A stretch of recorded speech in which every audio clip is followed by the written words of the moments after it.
We're having a breakfast session for local entrepreneurs organized by Standard Bank called Pushy Span. These local entrepreneurs coming together, we're discussing what challenges my fellow colleagues are going through.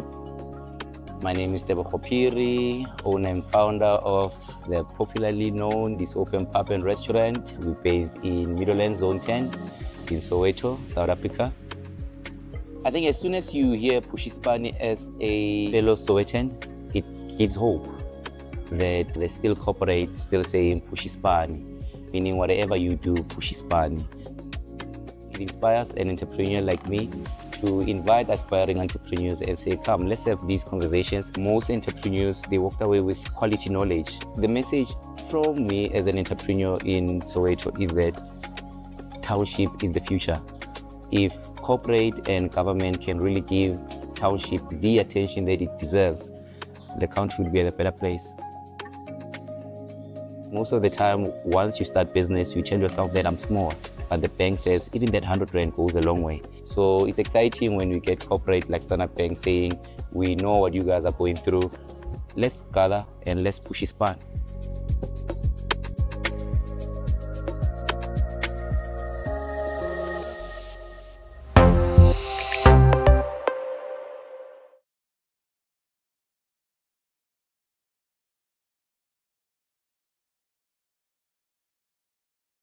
As Standard Bank Enterprise Development, it was important for us to create a tailored program to support SMEs within the province. First thing I got is a vision. Rich Aunties is going to be in every major home retail outlet in the country. Then we're going to go for Africa. So that's the vision for the brand. The company I was working for wasn't ready to expand services in that way. So I thought I would take on the venture on my own. In our communities or the public sector, the schools, most of the parents doesn't have the means to feed their kids an nutritional meal. Where we come in, we supply those foods. A lot of the time when people think about the struggles that entrepreneurs go through, the major struggle that a lot of people will talk about will be access to finance, and that is the real struggle. But access to markets is even a bigger struggle. I think the second or third month, I saw where the shortfall was, and that was being ready for funding. And that's what I gained from this program. The quality of the curriculum, the quality of the lectures is exceptional. Continuous business improvement, and that daily, even if it's something small, you are doing something to improve your business. Understand our social media work, how we can harness that resource to enhance our business. I was the only employee of the business. After graduating with the program, we expanded. A year later, we are 12 employees. With our expansion project, we will be employing additional 68 people. I can make about 300 candles a day. The forecast in the next 6 months, I should be able to make at least 800 candles a day. Our goal is to double the number of learners that have been through the program before. We're looking at 100% uptake for the upcoming year. So be sustainable for generations to come. And not only for my family, but also for my team members, my employees, the community, that this business have a positive impact by enriching their lives.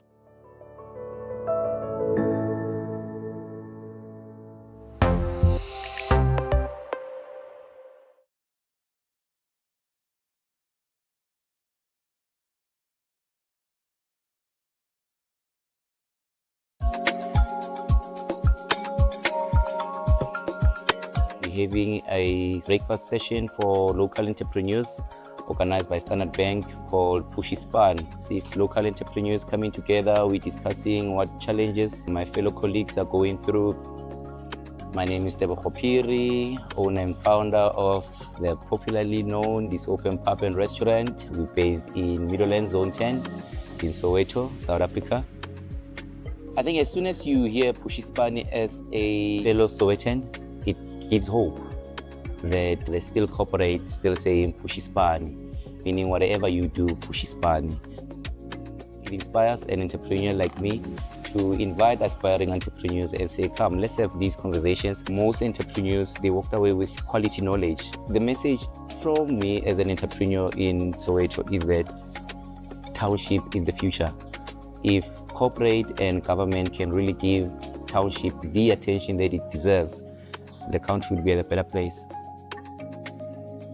Most of the time, once you start business, you tell yourself that I'm small, but the banks.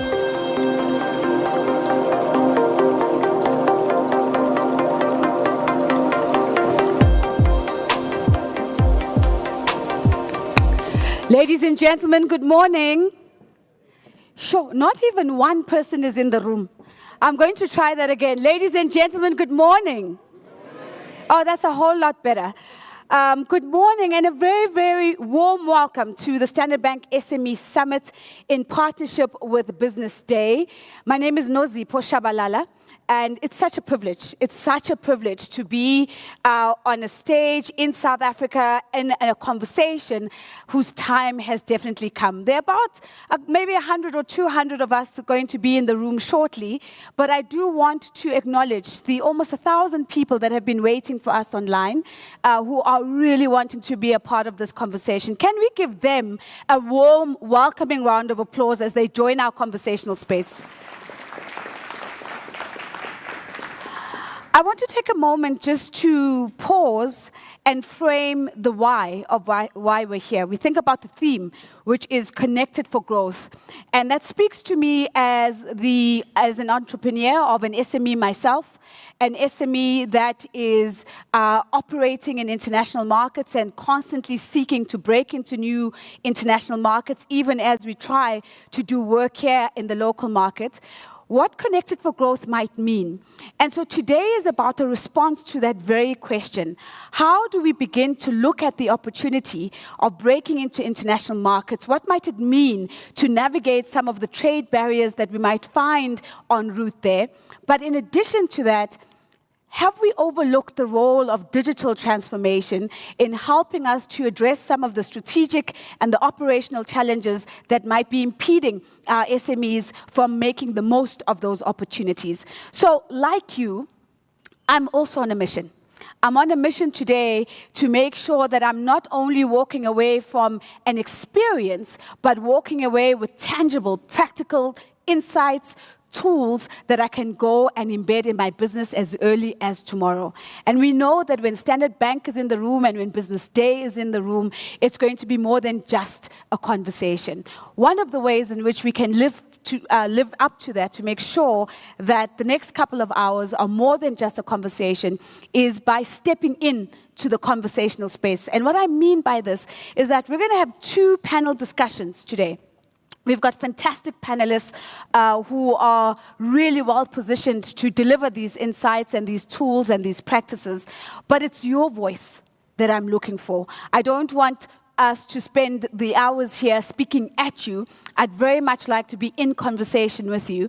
And to that extent, I'm going to invite you to bring your experiences, to bring your comments, to bring your questions for each and every panel discussion that we're going to have. And that, of course, includes everybody who's joining us online as well.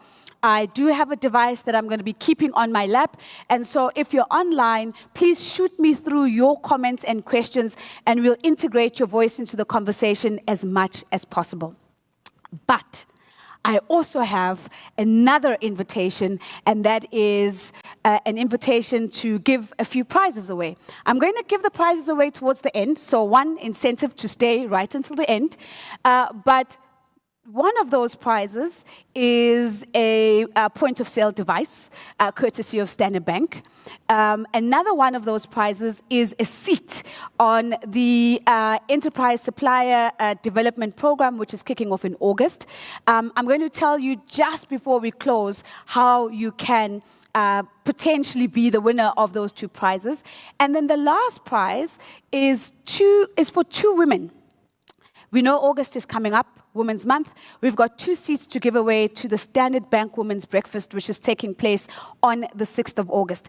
The way to get your name into the draw for that particular prize is to use your voice, engage, ask strong questions, and I have the privilege of choosing who those 2 women are. And of course, that applies to you if you're online as well. You're absolutely eligible for that. I want to get to our first speaker very quickly. But before I do that, I would need to highlight a few housekeeping announcements that I'd like to bring to your attention.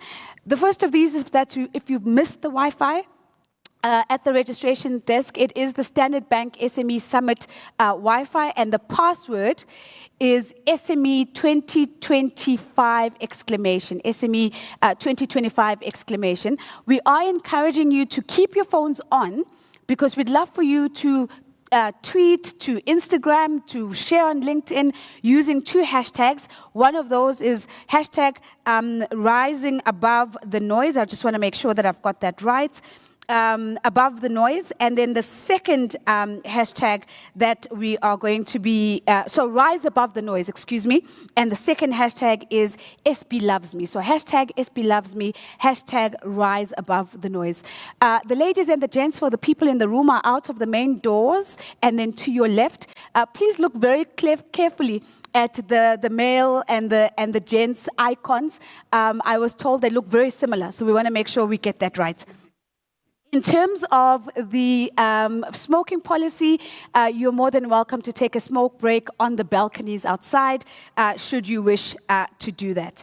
And I think with that, I'm almost ready for us to get going. Now, in every situation, when you have a big room like this, you always have people who reveal themselves as the people who always sat at the back in class many, many years ago. And we see them even now, sitting all the way at the back as far as possible from the teacher in the front. So I'm going to ask you to step into your courage and to move closer as much as possible so that you can really be engaged in the conversation. I see a couple of empty spots, but I know that there are people still coming in.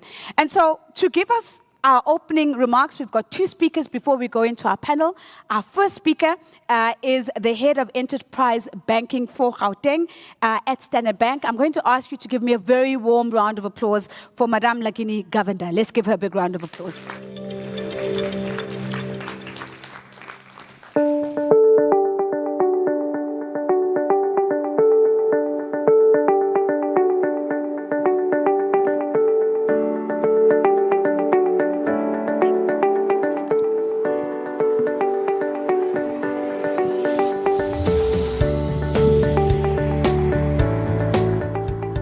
Hear me? Thank you. Good morning, everybody, our distinguished guests, esteemed partners, and all our valued attendees. It is my great honor to welcome you to the 2025 Standard Bank SME Summit in partnership with Business Day. Today, we gather with a shared purpose to empower small and medium enterprises by harnessing the power of digital innovation and unlocking access to global markets. In an ever-changing global economy, agility and connectivity are no longer optional. It is an essential. As we embrace digital tools and expand trade beyond borders, SMEs and a unique opportunity to lead economic growth and innovation across Africa and the world. The theme for this year's summit, Connected for Growth, captures this perfectly. It reminds us that through strategic collaboration, technology, and access to new markets, our SMEs can not only survive, but thrive and compete in the global environment. Over the past 9 years, Standard Bank SME Summit has been a cornerstone for entrepreneurs, providing insights, practical solutions, and connections that help businesses grow sustainably. We know SMEs face unique challenges, from navigating complex international trade environments and adopting a cutting-edge technology like artificial intelligence. This summit is really designed to address those challenges head-on, offering actionable strategies that can transform these challenges into opportunities. Today, we will explore 2 critical areas: unlocking international markets and overcoming operational strategic challenges through innovation and alternative financing. With the accelerating momentum behind the African continental free trade area and the rapid rise of digital technologies, there has been a better time for SMEs to expand their horizons. I want to sincerely share my gratitude to the speakers, panelists, and experts joining us today. Your knowledge and experiences are invaluable to all our attendees eagerly wanting to learn, adapt, and grow. To all our panelists and participants, whether here in Johannesburg or joining us online, thank you for being part of this journey. I encourage you to engage fully, connect meaningfully, and seize the opportunities this summit presents you today. Together, we can harness our innovation, expand trade, and build a thriving SME sector that drives inclusive economic growth across our continent. Let us embrace this moment and let's get connected for growth. I thank you.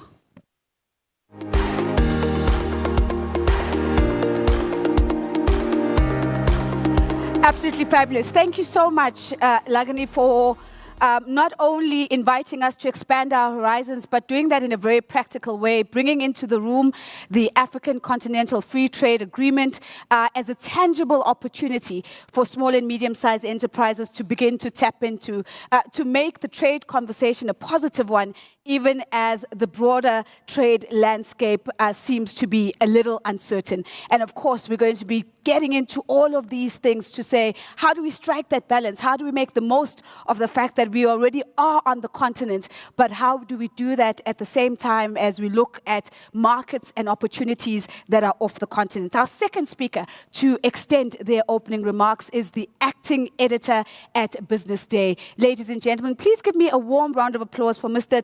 Tisetso Mutswaneng. Let's give him a round of applause.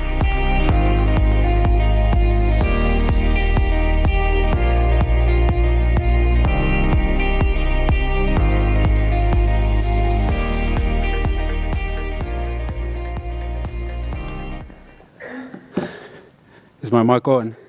Okay, excellent. Good morning, everyone. It's a pleasure to open this 9th SME Summit, whether you are suited up here in Parktown or you are streaming it live in a tuck shop somewhere in Soweto. You're welcome. So growth is the theme, and everyone here knows it's easier to speak about than to deliver, especially when the barriers are systemic. In fact, I was talking to my colleague about whether I should use the word systemic or structural, but I think we get where we're going with it. So at Business Day, we try to make sense of how the economy actually works, and we're privileged to be in the forefront of the shifts that are happening in the economy.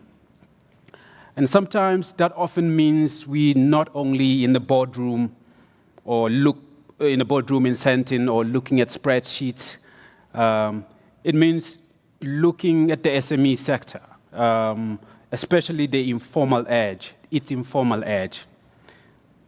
I mean, this is a case in point about a study in grit. Entrepreneurs like yourselves here, you adapt, you employ, and most of the time, without the safety net, no funding, no pipeline, definitely no fast-track permit system. I'm sure these are some of the things that you've encountered. And in recent months, few topics have sparked more urgency than the role of South Africa's informal economy in shaping our economic agenda. What's often described as unregulated or under the radar, I'd argue it's simply the country's most honest response to an economy that hasn't delivered formal jobs at scale. Formalization might sound neat and on a briefing note, for example, but in practice, it's often chasing a fast-moving market. Regulation should enable entrepreneurship and not punish it. The challenge is to make the system worth entering. I think this is one of those systems where you will see the value of being in a formal system. And I know most of you here are already in a formal system, but those who may be streaming in a car wash joint somewhere may be thinking, okay, there's an opportunity here. So today, as some of the speakers, as Nozi has pointed out, we will explore trade, tech, and tools, and not as abstract opportunities, but as practical levers. Cross-border commerce is rising, but policy and logistics are lagging. Digital transformations has potential, but not if it's gated behind jargon and expensive platforms. And funding, this is probably the biggest barrier. So it's very difficult for a small business owner to get funding wherever you are in the world, especially if you don't speak the VC language fluently. So I encourage you to keep the conversation sharp. Let's talk about what's working, what's broken, and what's overdue for a reinvention. Thank you to Standard Bank for convening this moment, and to all of you for showing up with open minds and open notebooks. Thank you very much.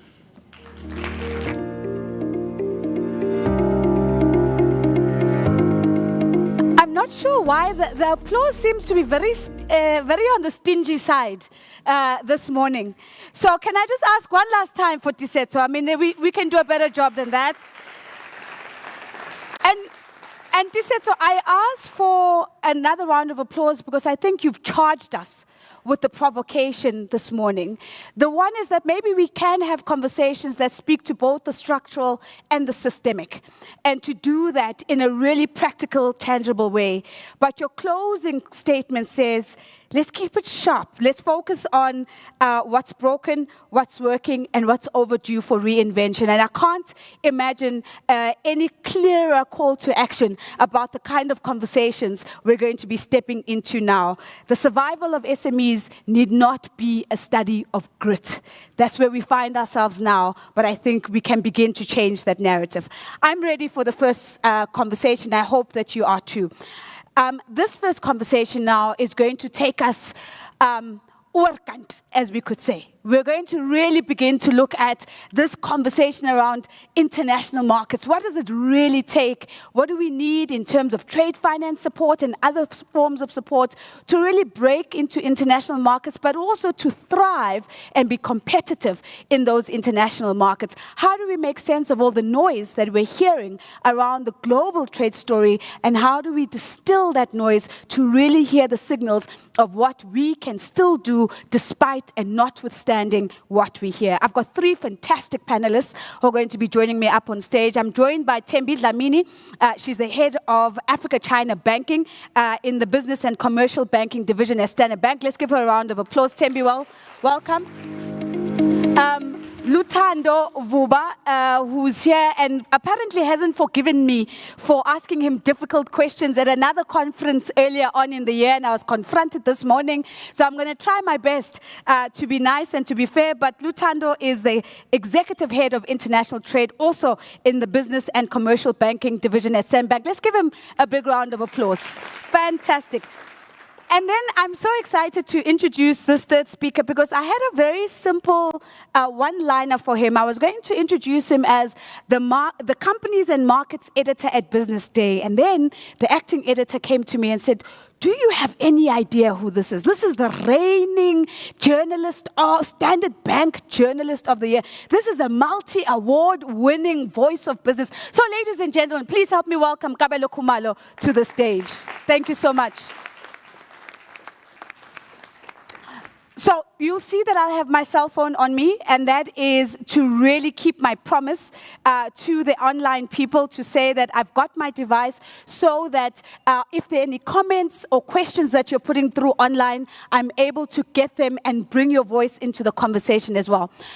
And so as we kick off, I want to spend just maybe 2 rounds of questions, and then I want to open it up and get some roving mics and some conversation going.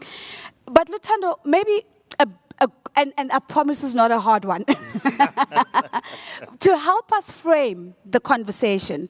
There's just so much noise, as I said, around the global trade space. Just simplify it for us. What are the key trends that are shaping the global trade landscape? But more importantly, which of these should SMEs be focusing on and listening in on?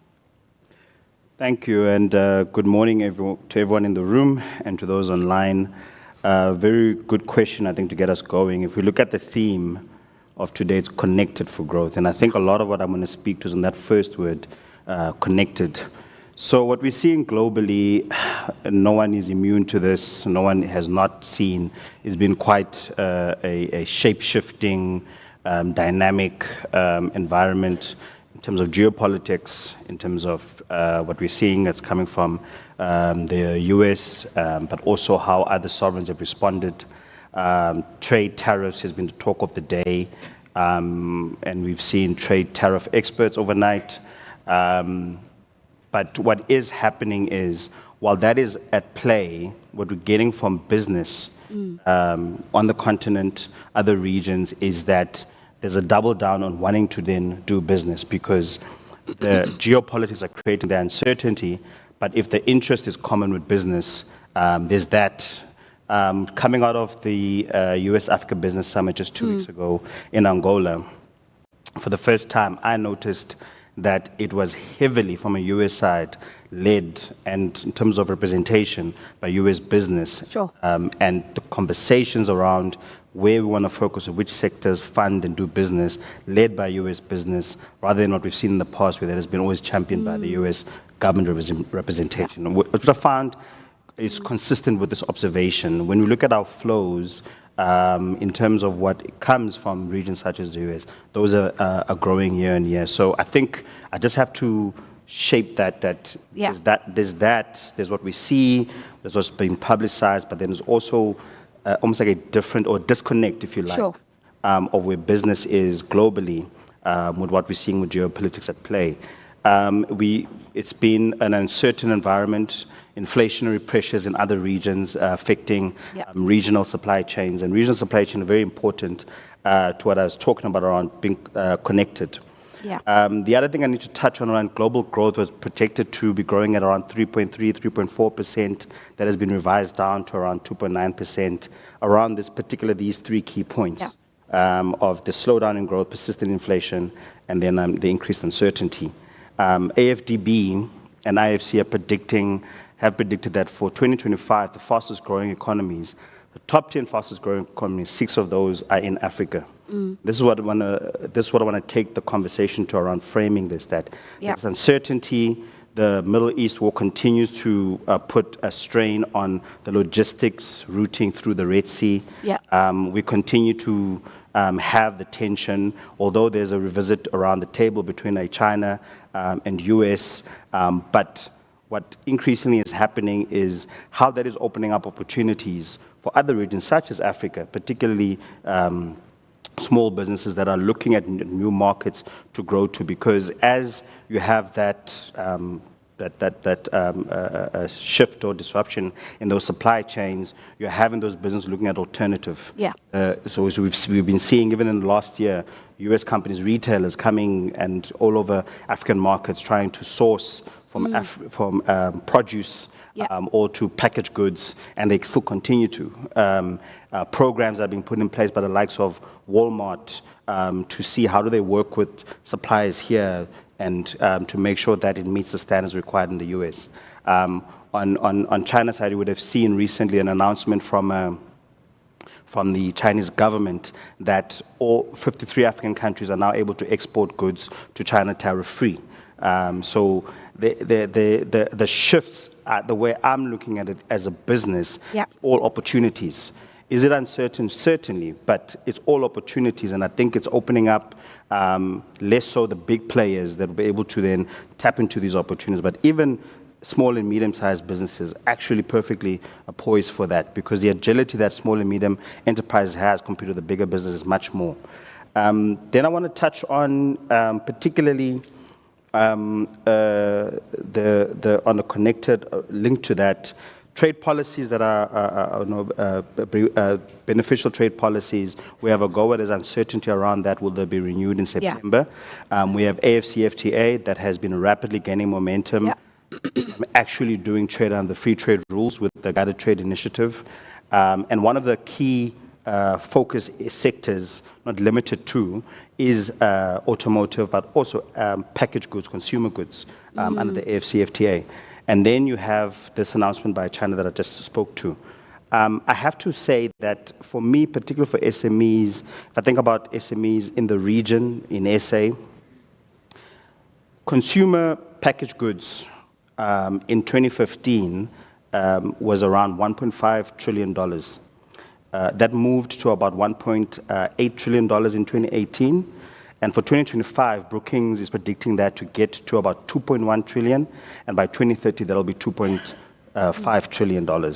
Now, when we talk about AFCFTA, there's always this number that gets quoted about it will bring uplift of 10% in GDP growth for Africa's GDP, the revenue increase of $450 billion.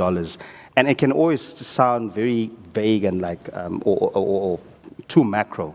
But to bring it down to, I think, tangible, when you just take the consumer goods spend that the continent has grown to, what is predicted to grow to this year, and in about 5 years' time it will get to, I think that's a very direct link. Whether you're in agri-processing, whether you're making products for consumer, or is in cosmetics, or is natural cosmetics, which, by the way, is growing in demand in the likes of China, it's there, the numbers are there to show you where that spend will grow. And we know that the youngest population in about 5 to 10 years will be in Africa. 1 in every 4 young people around globally, 2040, will be here. And that is also something to think about for SMEs to think about. How do you start to grow your business in a way that will tap into that workforce? And I feel like we don't talk about that enough. I think when you see about where we are globally and just understanding that context, that has to be a consistent and thought that you have in the back of your mind. Everyone talks about AI as the buzzword and all of that, but I like to always look at the mechanics that enable things. And when you look at AI, there's a lot of talk around it. There's sort of the numbers that we were seeing that the likes of Meta, Google, Microsoft are predicting what they will need, and OpenAI to build what's required for this for the infrastructure of AI, and we've seen China disrupt that. But something to put everything in context: data centers, which are very key in enabling our connectivity or connectedness digitally, and now as per May, and the energy demand has met the energy demand that France has. So Africa has its own deficit around supplying energy across. And so when we talk about that, it's something to think about.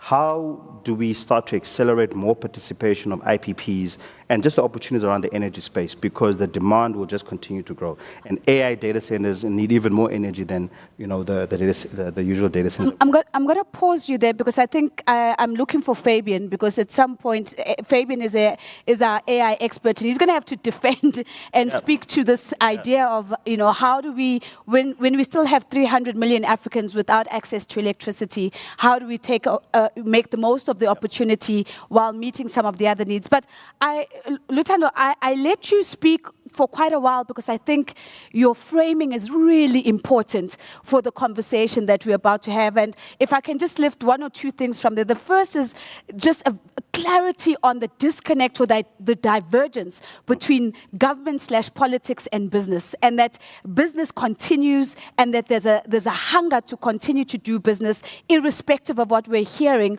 on the political front. I'm hearing you saying that as we see the tensions, for every tension, there's an opportunity. And when you talk about, China's invitation for tariff-free exports for 53 African countries, that's incredible and massive. And maybe, Thembi, I want to bring you in, because China is exactly what you're looking after in terms of the Africa-China relationship. How do you see SMEs making the most of this opportunity, whether it is the free tariff exports into China or other emerging opportunities? How do we position ourselves for that? Thank you, Nazi, and good morning to our esteemed clients and stakeholders. Thank you for the opportunity. So we've been in China for about 17 years now, helping our clients with market access. That entails understanding how to navigate a very complex market. There's about 23 provinces. Each province has its own, way of doing business, its own taste of culture as well. So it really deep dives in how you actually as a business get ready to export into a market like China.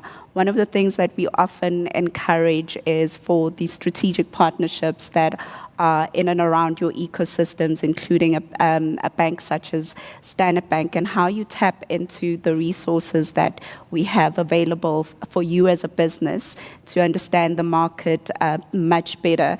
And I'd like to just add on, concept around trade as a service model, which essentially means the end-to-end aspect of what we present to our clients on how to, one, prepare you to export into the Chinese market, help you with the regulatory aspect of exporting into that market, but also create opportunities for you to engage directly with buyers that are vetted. I think one of the key things that actually leans onto the topic for today is around digitization and how you actually effectively use that to position your product in a market that is across board. So I think that's also some of the things that you have to look at. Often we are asked, there's a lot of excitement around China and the opportunity that it presents. And yes, it is the market is huge, the demand is huge, but for our clients to actually be ready and look at the opportunity and ensure that they've got the right regulatory requirements, we are there to support from an aspect of business development and you being able to entrench your product in the Chinese market as well. I particularly like the last point that you speak about, which converges the two conversations. How do you leverage digitization so that you're able to really position your product in the Chinese market? But also, you start off with the idea that there's a great deal of diversity in terms of that market. And I think as people who from Africa should be used to that diversity. But as you say, there's always the need for that support and that hand-holding that Standard Bank has to offer. Now, Kabelo, we can talk about all the amazing things that Standard Bank can do and get all of the insights from Lutando about what the environment looks like. It doesn't take away, and I'm going to use both words, Disetso, it doesn't take away the structural and the systemic barriers that SMEs are confronted with. If you could reduce this maybe to the top three, what do you think are the top three barriers that are really keeping SMEs from scaling internationally? No, thank you. And I would like to thank you for asking me the last question so that I can do what journalists do best, which is to be a devil's advocate. Yes. I mean, in our daily interactions with exporters and business people, I mean, there is the Africa Free Trade Agreement, but you don't actually see it filter through, particularly to SMEs. And I will say one of the biggest barriers there is infrastructure. Yeah. Sure. I mean, I don't see how you're going to be able to access international markets when you cannot get your infrastructure right. There's still a big limited access to reliable logistics. Yeah. Digital infrastructure as well. So, and in the economy that we are living in, if you cannot win on the digital space, you are not going to be able to compete effectively on the global markets. And I also think the narrative around Africa as well, which we as journalists, particularly African journalists, have a role to play in shaping. Because then the emphasis has been real on need over opportunities for Africa. So we have a big role to play as journalists to tell the story of Africa as a growth story instead of a need-based story. So, but I think in the main, the infrastructure deficit is the biggest story. I think, quoting Standard Bank numbers, I think they're talking about 100 billion a year infrastructure deficit, which the continent needs. That's huge. So if you can't grapple with the infrastructure issues, I don't think even this conversation, is a non-starter for me, really. Yeah, I love your response, Kabelo, because it highlights what we're leaving on the table by not sorting out the infrastructure issues. So as you say, you can't actually tell a narrative of growth unless you're seeing specific progress in terms of closing that infrastructure deficit, especially digital infrastructure, which we're going to be speaking about as well. And of course, I think, Lutando, we spoke about this a little bit in that other conference we won't talk about, where we were lamenting exactly this thing that Kabelo is talking about, which is this African continental free trade area sounds so amazing, but when it comes to it being a tangible opportunity for SMEs, there seems to be a little bit of a disconnect over there. Give me a quick comment on that, and then I've got other questions for you, but I do want to check if I've got some audience questions so I can bring their voices in the meantime. Go for it. Yeah. No, thanks, and completely agree with Kabelo. And I was alluding to that when I talk about, we can talk about the buzzword or, but structurally or what the mechanics that enable that. I think that's the buzzword mechanics that enable that.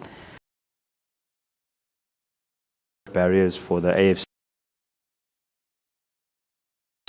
And I think the biggest frustration is the governments that have signed this agreement and ratified it, you're not seeing enough of an aggressive push towards budget being allocated to the spend. And Kabelo is right around that deficit of $100 billion annually. Yeah. By the way.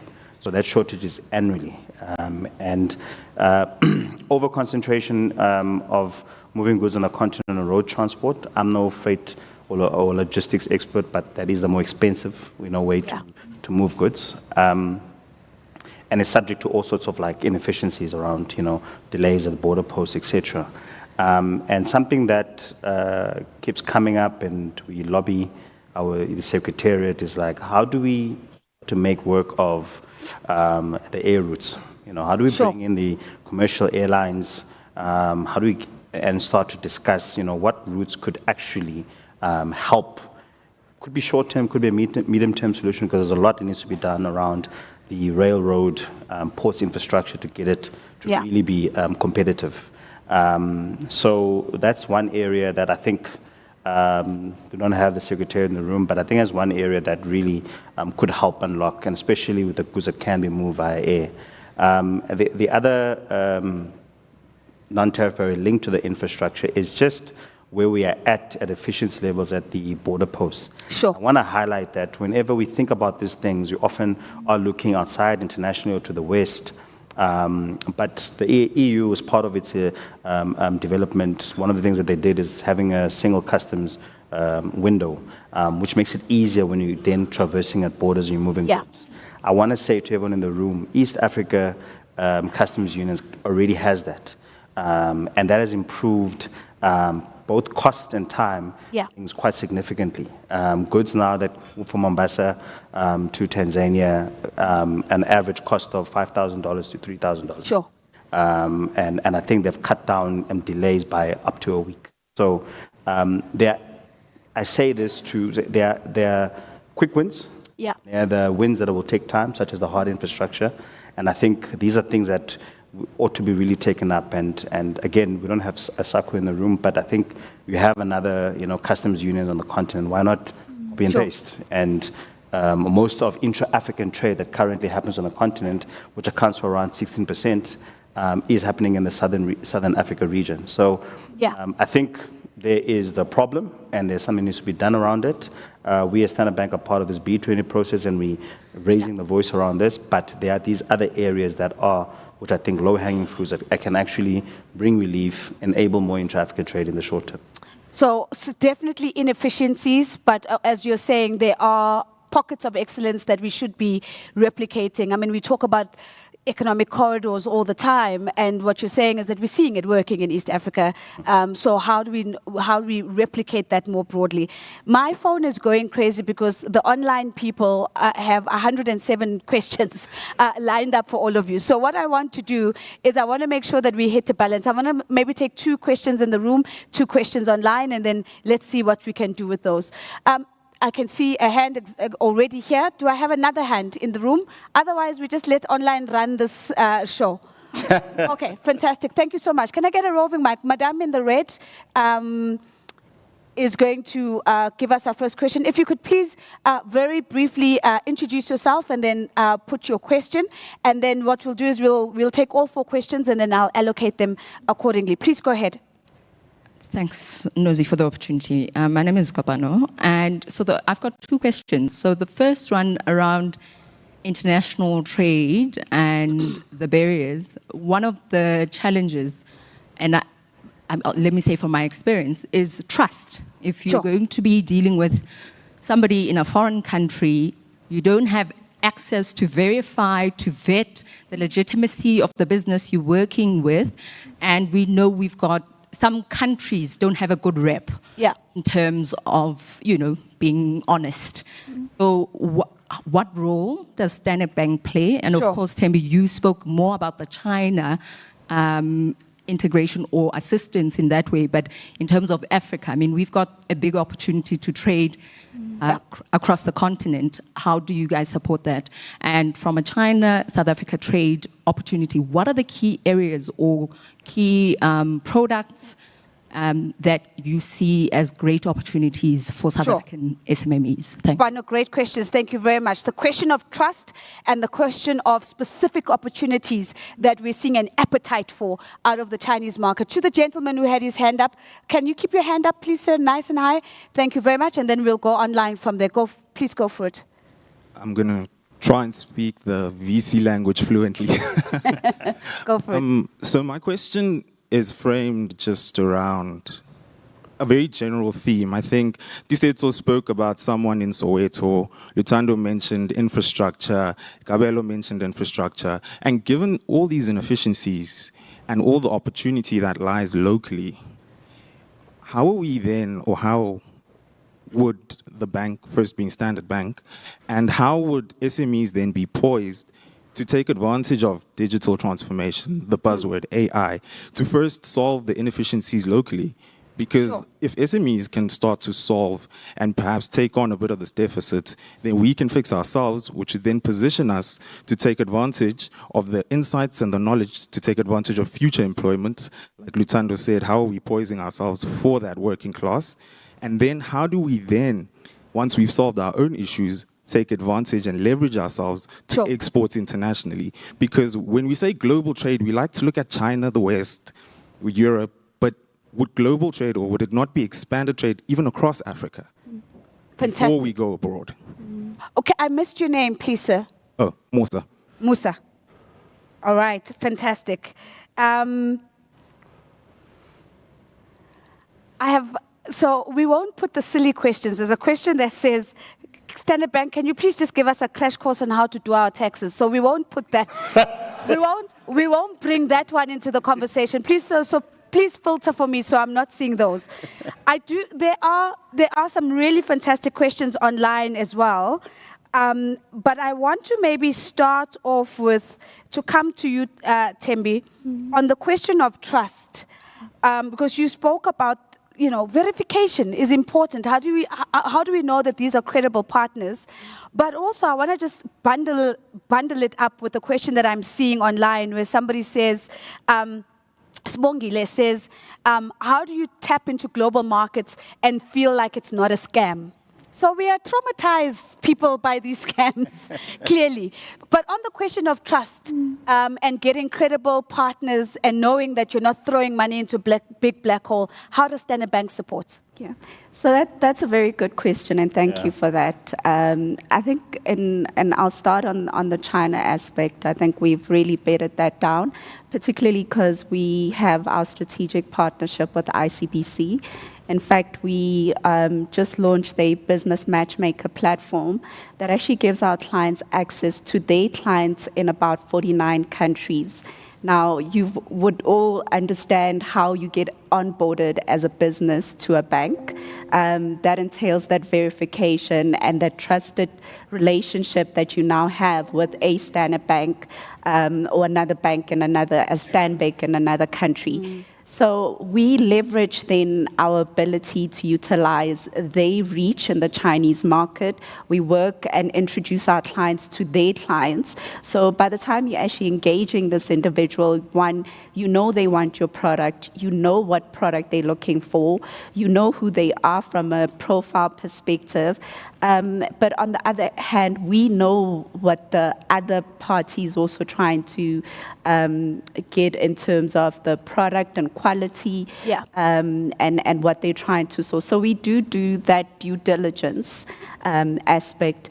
Now, bringing it back home, which is quite important, and I know there was a comment around, how do you look at a market outside when you're just trying to sort out the issues internally. And I think what we also just need to consider... Sorry, Thembi, as you answer that, I just want to squeeze in another question from Naomi, because I think it speaks to the same question as well. And then I'm going to come to you next, Kabelo. Naomi online is saying, how do we tap into international markets when our own red tape blocks us? So on the one hand, I'm hearing Musa saying, well, strategically and operationally within our own businesses, there's lots to do.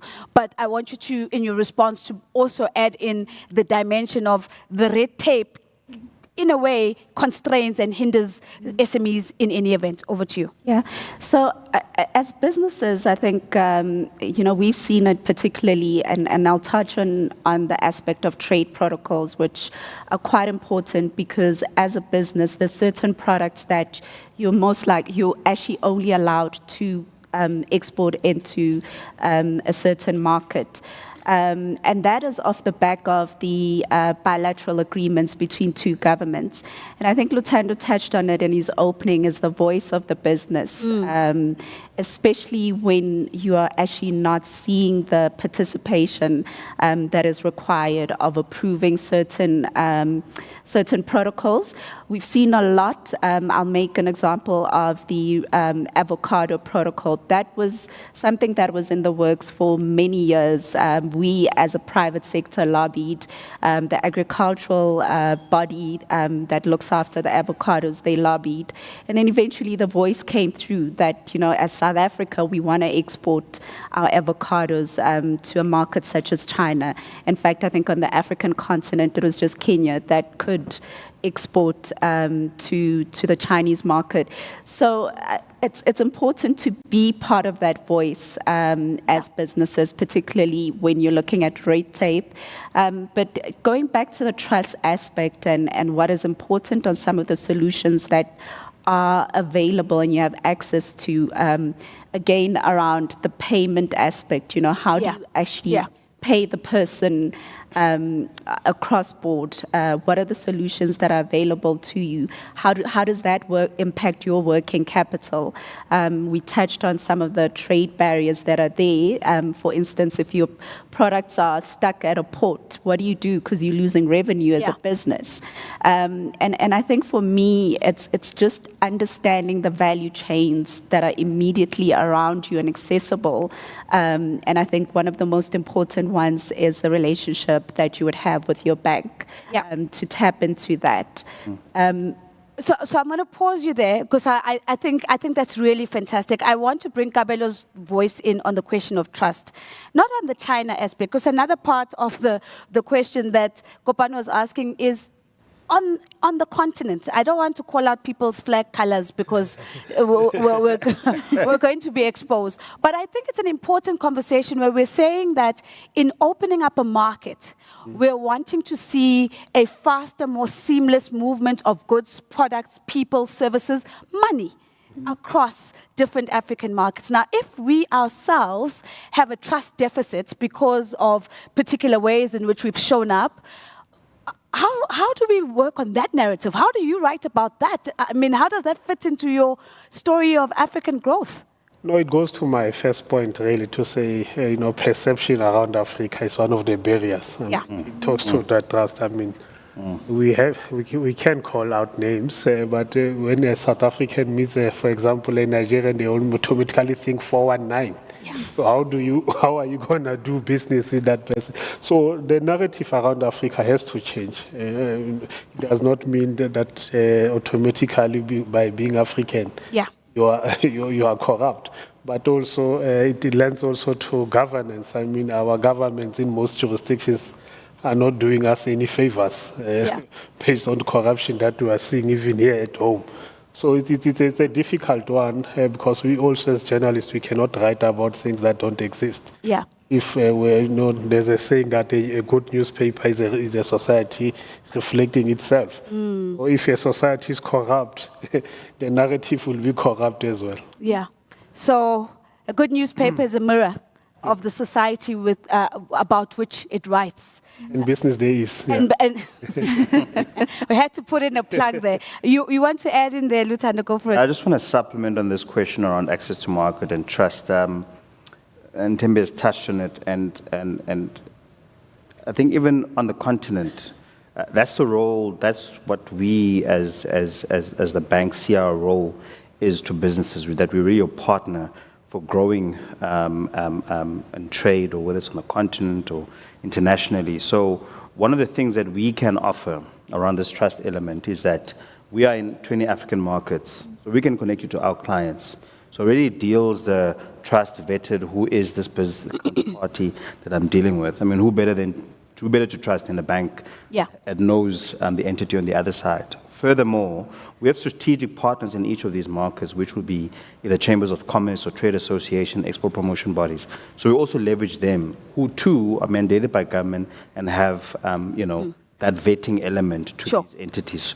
And when we do our business development trips, recently we took around 31 companies across African markets to China for an expo.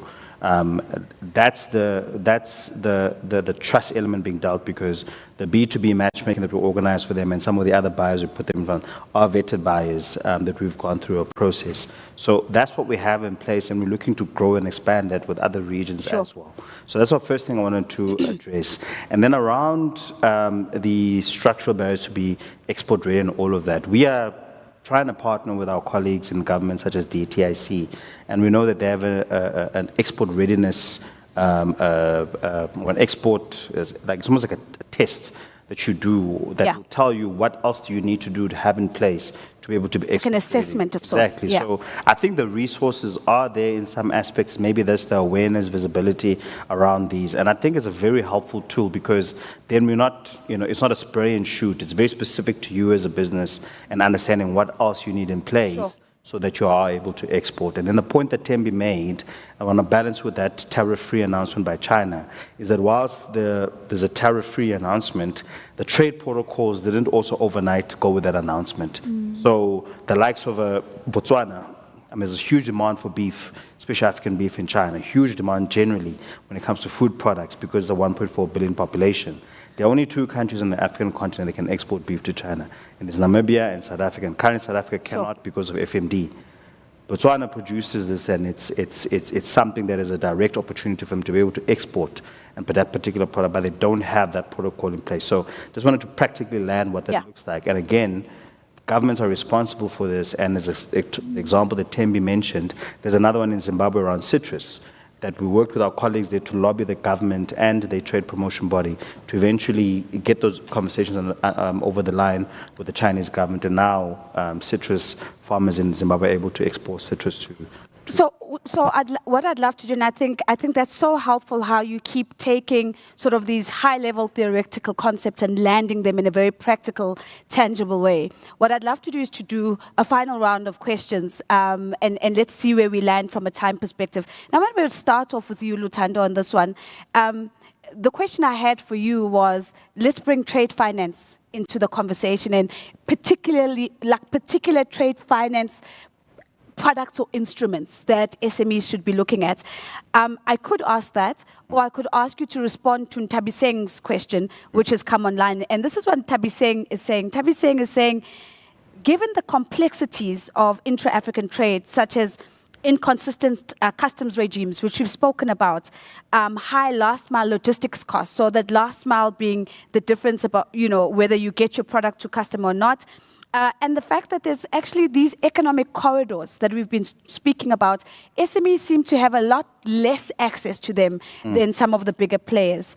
And so Ntabiseng is saying, can you tell us a little bit about Standard Bank's SME Export Support Program? But I'd love for you to talk about that in the context of broader trade finance opportunities for SMEs. Certainly. I don't want to steal my colleague Standard. Nale is in the room.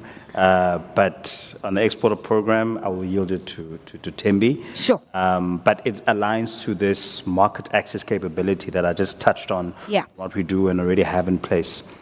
On trade finance, very good question, because I think it's not always understood or well understood, and where does it, and even internally, by the way. Yeah. So from a trade finance perspective, especially for cross-border trade, I'll touch on two particular products or solutions, and particularly deal the trust component that was raised. So one way that we can support a business, and I know oftentimes the business will come to the banker and say, I need an overdraft, because they're going to pay for an import. But we have a way to go to start that education around just better understanding what our clients are solutioning for and putting the right products in front of them. So what we have is there's solution for your working capital, then there's solutioning for actually doing import or export. And the one I'll start with is what we call letter of credit. A letter of credit is an instrument that binds the bank that you are banked with and then the one that you are paying to. It's a legal instrument. And to put it practically, what it does is it embeds that if I'm exporting my apples to Nozipho, who's in Kenya, if I fulfill these requirements and they arrive and Nozipho is happy with the apples that have arrived, then my bank will release the payment. Your bank will release the payment to me. Practically, maybe some other technical elements. It is a legal a document, but to put it simply, that's what it is. And oftentimes that opportunity is missed when then a business just wants to overdraft and they do the payment without considering the risk, because the key thing about a letter of credit is help manage the risk. So it de-risks the transaction because there's then almost a third party that is ensuring that all requirements are met before money is transferred.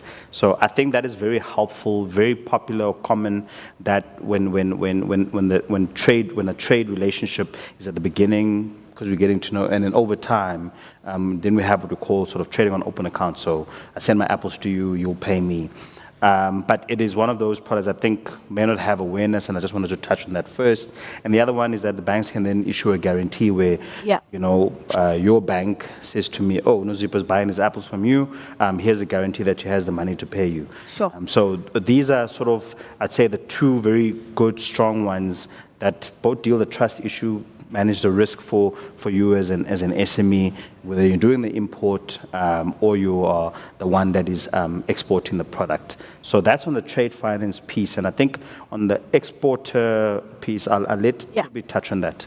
And maybe, Tembi, let's jump to that. I'd love for you to address two things. One, the export program that has been raised, but also the second part of Kopano's question was, do you have any specific areas that you think these are really high demand areas for the Chinese market that SMEs can be thinking about? Okay. Well, I think the first one's quite exciting, and as Lutando touched on, it is led by our enterprise development team. We are launching in KZN the Exporters Program with the thinking of assisting future exporters to get ready for various markets, be it China, Africa, but really it's there to give you the tools to get ready for exporting, and that is being kickstarted in KZN tomorrow. So again, those are some of the tools that are available for our clients. I think it's something that hopefully in the near future we can scale even to other provinces based on demand and the ability for us to execute. In terms of product, and again, this is going to sound very cliche, but Lutando touched on it. China has a population of 1.4 billion. Food security is right up there for them in terms of priorities, and that is why they looked at doing tariff-free trade with Africa. It is to ensure their food security, particularly given the geopolitical issues that are now worldwide. So it's definitely what probably then frames us as South Africa is, again, the trade protocols. What is it that our government has approved for us to be able to export into China? Agricultural produce is right up there in terms of citrus, avocado. With our own work, we've been doing a lot of promotion for wines of South Africa. Interestingly enough, we compete against the likes of Australia, and it's purely on a lack of knowledge of how good South African wines are.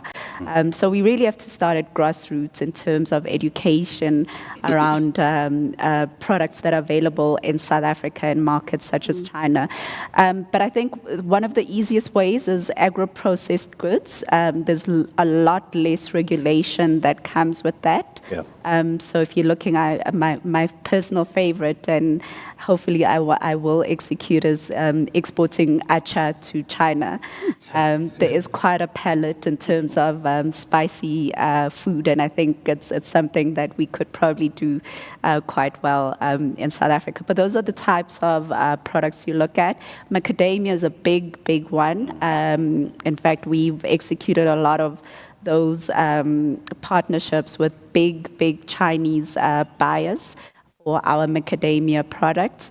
But I have to raise the aspect of quality, ensuring that where you are producing, I think one of the big aspects is then your ability to sustain your production. Sure. As I started on my comment, the demand is there, and at any given moment, we often get asked the question, so how much do they want? And I'm like, I don't even want to answer that question because you're never going to have enough. Yeah. And that is the reality of China. Like we're not making it up. It is that way.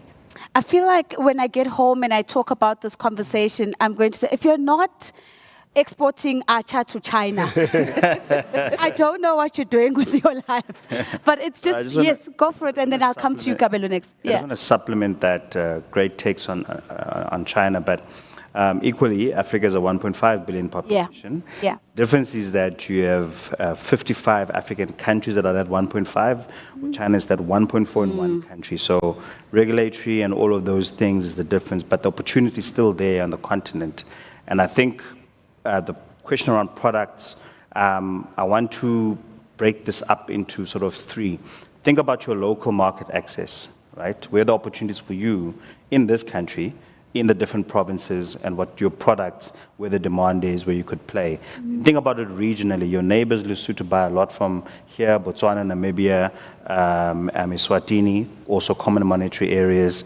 And then you think broadly, then the other regions, East Africa, West Africa. And West Africa, I can tell you, our meat is superbly popular there.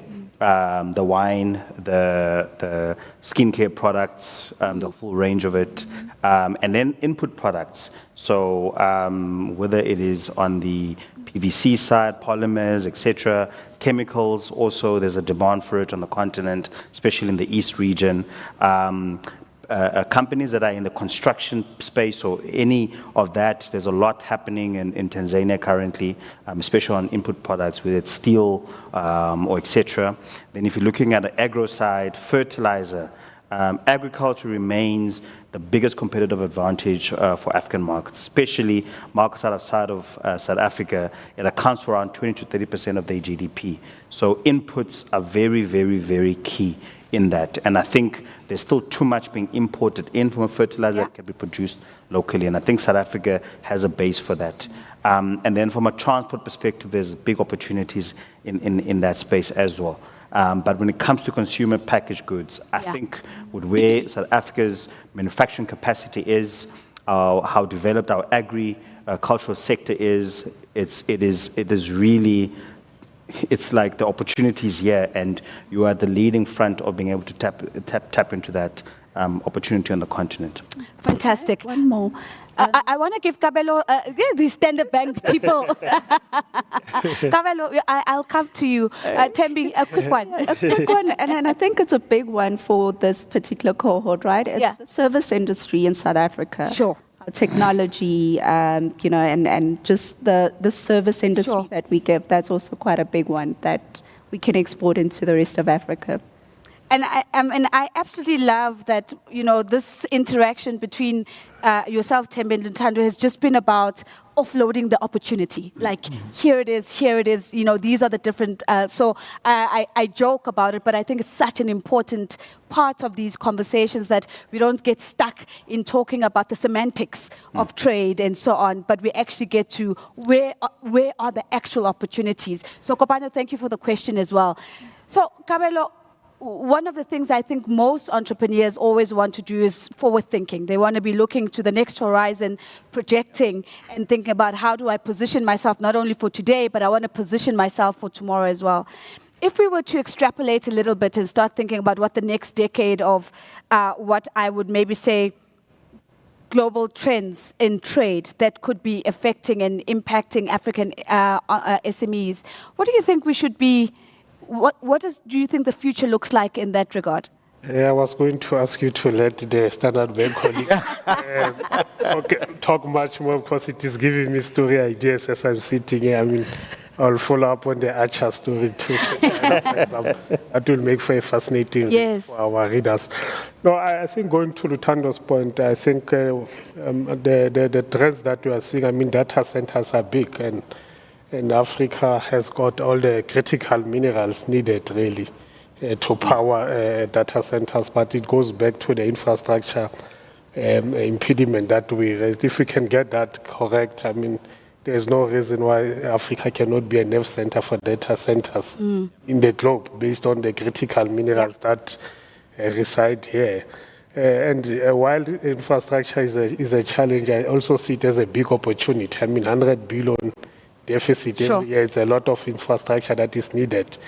So players in the construction value chain can participate handsomely there if we can get the financing correct. And I'm glad that Standard Bank, through the B20, is already pushing for the Basel III regulations to be, relaxed a bit to allow for more funds to go towards infrastructure. Fantastic. So the data center conversation, which we're going to look at in the next panel discussion, but also as we think about infrastructure, to see the opportunity that sits behind that 100 billion deficit if we could close it. Now, we've come to the end of this conversation, because I do want us to take the tea break that is part of our program. But I always like to put my panelists on the spot just one last time before I let them go. Tembi, you are familiar with this now. I can see the smile, so this is really good. What we're going to do is we're going to put up a big, it's not going to be a billboard, it's going to be a front cover story. Tisetso, you're going to approve this. It's a front cover story for Business Day tomorrow. And if it needs to be, have some paid promotion behind it, Standard Bank is here. It's all going to be sorted out. What I want you to come up to help Kabelo and Tisetso, please, is the headline that is going to be on this front cover tomorrow. But I'm going to help you. The headline starts with, to unlock global opportunity, and then you complete the sentence. So to unlock global opportunity, and then you complete the sentence. And typically what happens now is that the most confident person looks me dead in the eye, which seems to be Lutando right now. Tembi knows this game, so she's looking away as much as possible. And Kabelo, yes, I am coming to you, even if you look at the floor. And then we're going to wrap it up. So Lutando, I'm going to start with you, and then I'm going to let the journalists take us home. So I'm going to let Kabelo go take us last, so that he can give us maybe a headline that might work. So, to unlock global opportunity, Lutando. Firstly, I want to announce. You were mentioning prizes, right? Yes. Tembi and I have agreed and signed this one off in between coming on stage. So we're going to add a prize to that. Okay, fabulous. So for tuned in or in the room, we'll add a prize for one of our upcoming market access initiatives. Lovely. You could be one of the businesses that joins us for the China International Import Expo in November of this year. In November, fantastic. Please don't use that as the headline. No. No, what I'm noting is that when I started this morning, people were hardly clapping. Now that there's free trips to China, suddenly the claps are coming through fast and thick. So you've bought yourself a good minute. Well done. That was very smart on your part. So to unlock global opportunity. Your business strategy should at least have 30% focus on Africa and 20% other emerging markets. Kabelo already saying no. The sentence, yeah. We'll edit it afterwards, Kabelo. So to unlock global opportunity, your business should at least have a 30% focus on Africa and 20% on emerging markets in Asia. And 20% Eastern Asia. On emerging markets in East Asia. Let's give Lutando a big round of applause. I don't see them hiring you at Business Day, but that's fine. I think we're good here at International Trade. Tembi, to unlock global opportunity? Oh, shit. I was more ready the last time. But I think I would say back yourself and see yourself as global. I love that. To unlock global opportunity, back yourself and see yourself as global. Let's give Tembi a big round of applause. So, Kabelo, if this one is not good, then there's a lot of question marks about the reigning champion or the reigning Standard Bank Journalist of the Year. So this one's got to be really good. Yeah. To unlock global opportunity. Close the infrastructure gap. Oh, there we go. Close the infrastructure gap. Let's give him a big round of applause. Thank you so very much. I'm going to release you while I make a few announcements. Thank you so very much. Can we give him a final round of applause, please? Thank you. So let me start off by saying thank you so much for your engagement. To the people online, you've been absolutely fantastic. I couldn't even get through all of the questions that you've sent to me. To the people in the room, thank you so much for leaning into the conversation. What I'd love for us to do is to carry the same momentum as we go into the second panel discussion. And then to Standard Bank, people are asking for free tax support, please. It's tax season, and clearly it's an issue that has been brought through on the online platform. We're going to take a short break. It is now, if I'm not mistaken, exactly 10:58, almost 11. I'm going to ask you very kindly to take 20 minutes and to be back in your seat at 11:20 so that we can start at 11:25 at the very latest. If you're joining us online, thank you so much for being here with us. I hope that you're going to be joining us for the second half as well, and that you take this opportunity for a bio break wherever you may be. I'll see you at 11:20. Thank you so much. That 100 Rand goes a long way. So it's exciting when we get corporate like Standard Bank saying, we know what you guys are going through. Let's gather and let's push Pushy Span.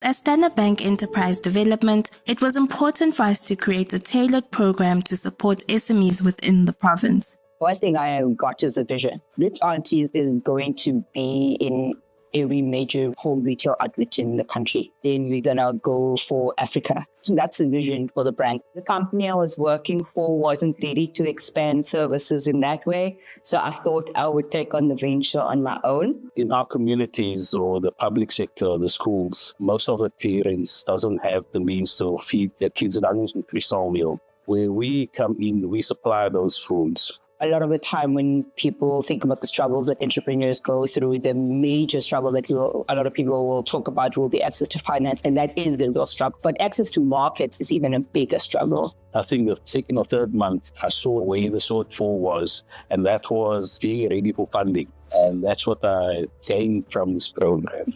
The quality of the curriculum, the quality of the lectures is exceptional. Continuous business improvement, and that daily, even if it's something small, you are doing something to improve your business. Understand our social media work, how we can harness that resource to enhance our business. I was the only employee of the business. After graduating with the program, we expanded. A year later, we are 12 employees. With our expansion project, we will be employing additional 68 people. I can make about 300 candles a day. The forecast in the next 6 months, I should be able to make at least 800 candles a day.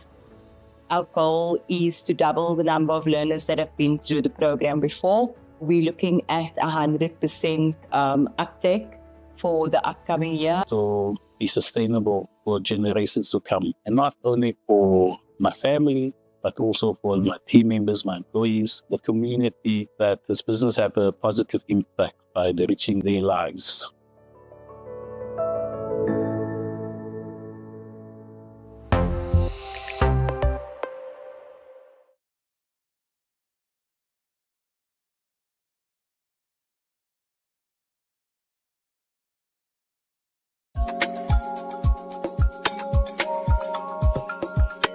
Having a breakfast session for local entrepreneurs organized by Standard Bank called Pushy Span. These local entrepreneurs coming together, we're discussing what challenges my fellow colleagues are going through.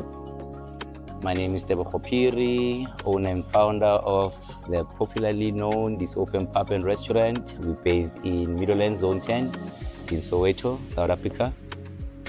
I think as soon as you hear Pushy Span as a fellow Sowetan, it gives hope that they still cooperate, still saying Pushy Span, meaning whatever you do, Pushy Span.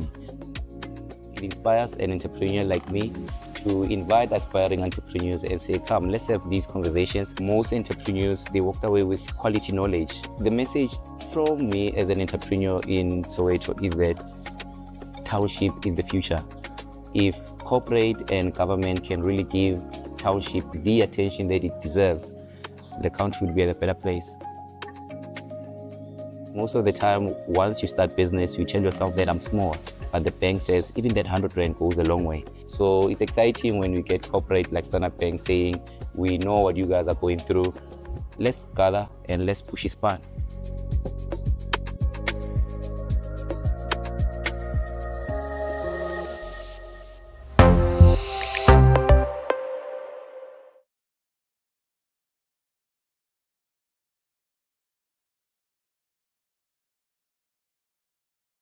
As Standard Bank Enterprise Development, it was important for us to create a tailored program to support SMEs within the province. First thing I got is a vision. Rich Aunties is going to be in every major home retail outlet in the country. Then we're going to go for Africa. So that's the vision for the brand. The company I was working for wasn't ready to expand services in that way. So I thought I would take on the venture on my own. In our communities or the public sector, the schools, most of the parents doesn't have the means to feed their kids an nutritional meal. Where we come in, we supply those foods. A lot of the time when people think about the struggles that entrepreneurs go through, the major struggle that a lot of people will talk about will be access to finance, and that is the real struggle. But access to markets is even a bigger struggle. I think the second or third month, I saw where the shortfall was, and that was being ready for funding. And that's what I gained from this program.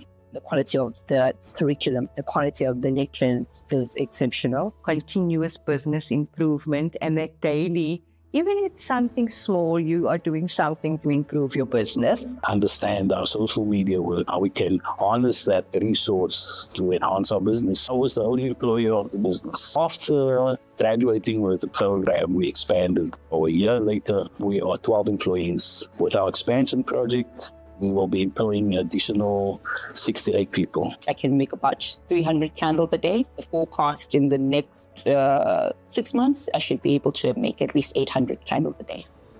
Our goal is to double the number of learners that have been through the program before. We're looking at 100% uptake for the upcoming year. So be sustainable for generations to come. And not only for my family, but also for my team members, my employees, the community, that this business have a positive impact by enriching their lives.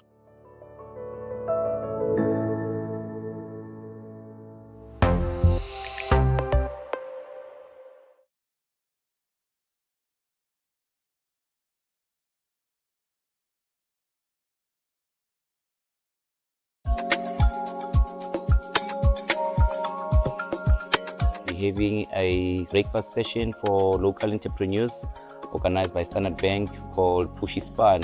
These local entrepreneurs coming together, we're discussing what challenges my fellow colleagues are going through.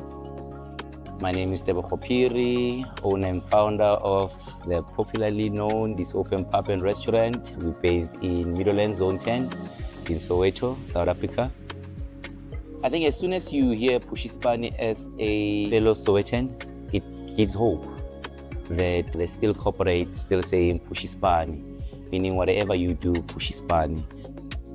It inspires an entrepreneur like me to invite aspiring entrepreneurs and say, come, let's have these conversations. Most entrepreneurs, they walked away with quality knowledge. The message from me as an entrepreneur in Soweto is that township is the future. If corporate and government can really give township the attention that it deserves, the country will be at a better place.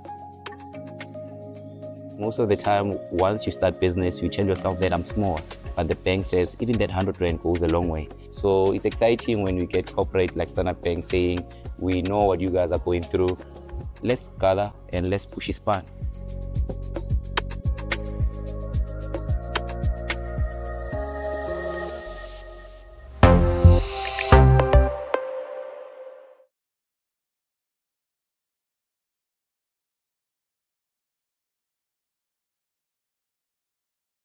As Standard Bank Enterprise Development, it was important for us to create a tailored program to support SMEs within the province. First thing I got is a vision. Rich Aunties is going to be in every major home retail outlet in the country. Then we're going to go for Africa. So that's the vision for the brand. The company I was working for wasn't ready to expand services in that way. So I thought I would take on the venture on my own. In our communities or the public sector, the schools, most of the parents doesn't have the means to feed their kids an nutritional meal. Where we come in, we supply those foods. A lot of the time when people think about the struggles that entrepreneurs go through, the major struggle that a lot of people will talk about will be access to finance, and that is the real struggle. But access to markets is even a bigger struggle. I think the second or third month, I saw where the shortfall was, and that was being ready for funding. And that's what I gained from this program.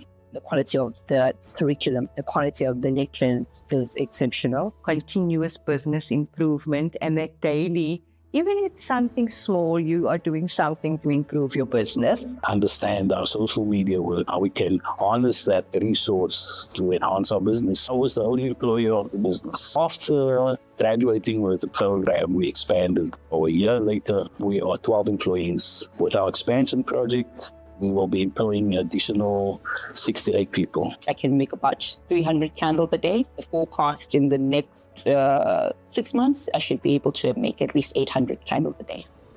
Our goal is to double the number of learners that have been through the program before. We're looking at 100% uptake for the upcoming year. So be sustainable for generations to come. And not only for my family, but also for my team members, my employees, the community, that this business have a positive impact by enriching their lives.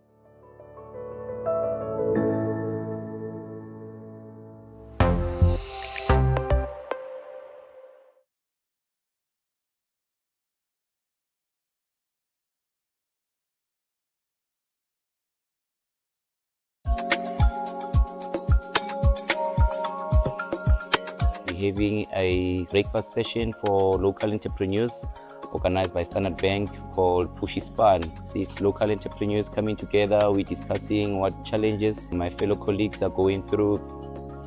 My name is Tebogo Phiri, owner and founder of the popularly known This Open Pub and Restaurant. We're based in Middleland Zone 10 in Soweto, South Africa. I think as soon as you hear Pushy Span as a fellow Sowetan, it gives hope that they still cooperate, still saying Pushy Span, meaning whatever you do, Pushy Span. It inspires an entrepreneur like me to invite aspiring entrepreneurs and say, come, let's have these conversations. Most entrepreneurs, they walked away with quality knowledge. The message from me as an entrepreneur in Soweto is that township is the future. If corporate and government can really give township the attention that it deserves, the country will be at a better place. Most of the time, once you start business, you tell yourself that I'm small. But the bank says even that 100 Rand goes a long way. So it's exciting when we get corporate like Standard Bank saying, we know what you guys are going through. Let's gather and let's push Span.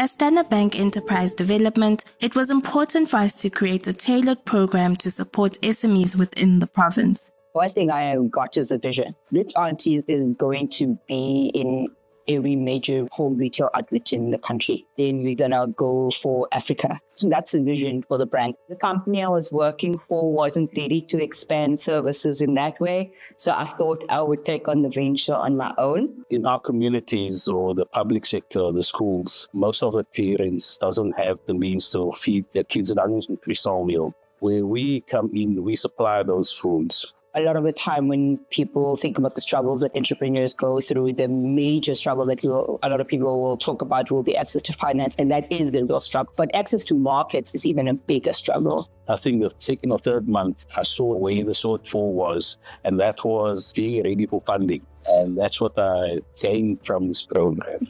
The quality of the curriculum, the quality of the lectures is exceptional. Continuous business improvement, and that daily, even if it's something small, you are doing something to improve your business. Understand our social media work, how we can harness that resource to enhance our business. I was the only employer of the business. After graduating with the program, we expanded. A year later, we are 12 employees. With our expansion project, we will be employing additional 68 people. I can make about 300 candles a day. The forecast in the next 6 months, I should be able to make at least 800 candles a day. Our goal is to double the number of learners that have been through the program before. We're looking at 100% uptake for the upcoming year. So be sustainable for generations to come. And not only for my family, but also for my team members, my employees, the community, that this business have a positive impact by enriching their lives.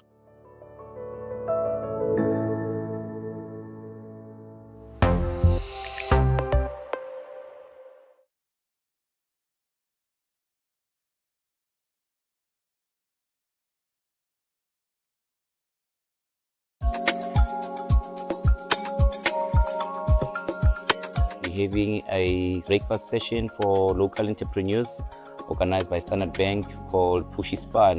These local entrepreneurs coming together, we're discussing what challenges my fellow colleagues are going through. My name is Tebogo Phiri, owner and founder of the popularly known This Open Pub and Restaurant. We're based in Middleland Zone 10 in Soweto, South Africa. I think as soon as you hear Pushy Span as a fellow Sowetan, it gives hope that they still cooperate, still saying Pushy Span, meaning whatever you do, Pushy Span. It inspires an entrepreneur like me to invite aspiring entrepreneurs and say, come, let's have these conversations. Most entrepreneurs, they walked away with quality knowledge. The message from me as an entrepreneur in Soweto is that township is the future. If corporate and government can really give township the attention that it deserves, the country will be at a better place. Most of the time, once you start business, you tell yourself that I'm small. But the bank says even that 100 Rand goes a long way. So it's exciting when we get corporate like Standard Bank saying, we know what you guys are going through. Let's gather and let's Pushy Span.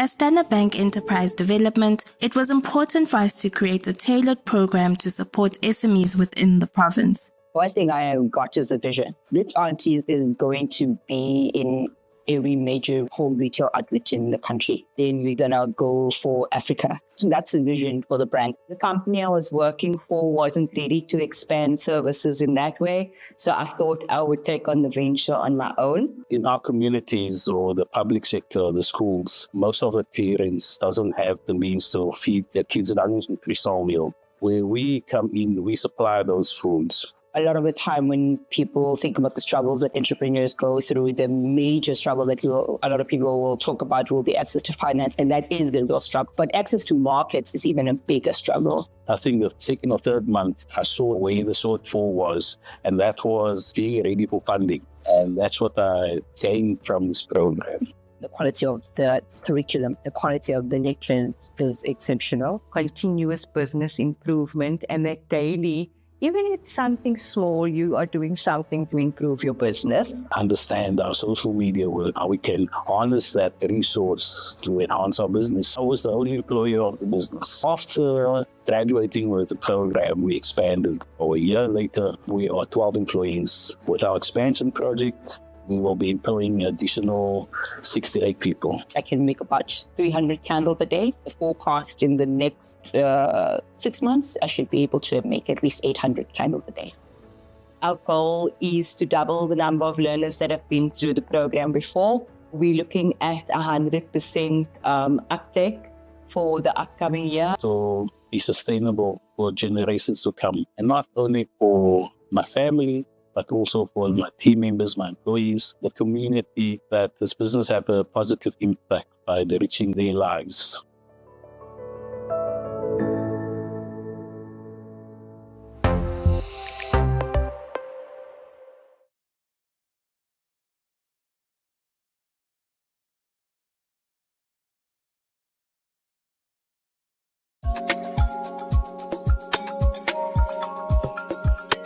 Having a breakfast session for local entrepreneurs organized by Standard Bank called Pushy Span. These local entrepreneurs coming together, we're discussing what challenges my fellow colleagues are going through.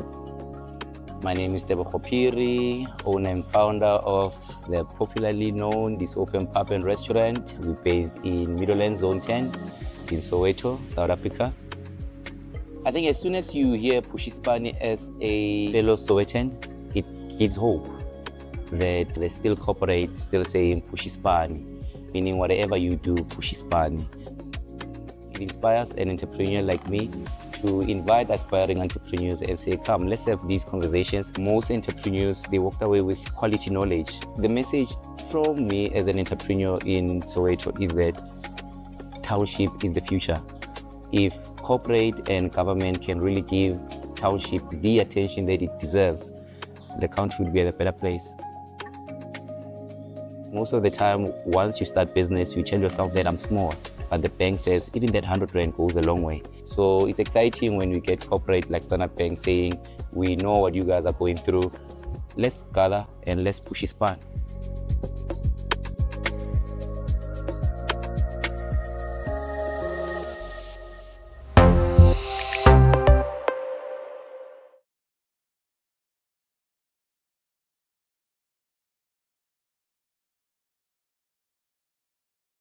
As Standard Bank Enterprise Development, it was important for us to create a tailored program to support SMEs within the province. First thing I got is a vision. Rich Aunties is going to be in every major home retail outlet in the country. Then we're going to go for Africa. So that's the vision for the brand. The company I was working for wasn't ready to expand services in that way. So I thought I would take on the venture on my own. In our communities or the public sector, the schools, most of the parents doesn't have the means to feed their kids an nutritional meal. Where we come in, we supply those foods. A lot of the time when people think about the struggles that entrepreneurs go through, the major struggle that a lot of people will talk about will be access to finance, and that is the real struggle. But access to markets is even a bigger struggle. I think the second or third month, I saw where the shortfall was, and that was being ready for funding. And that's what I gained from this program.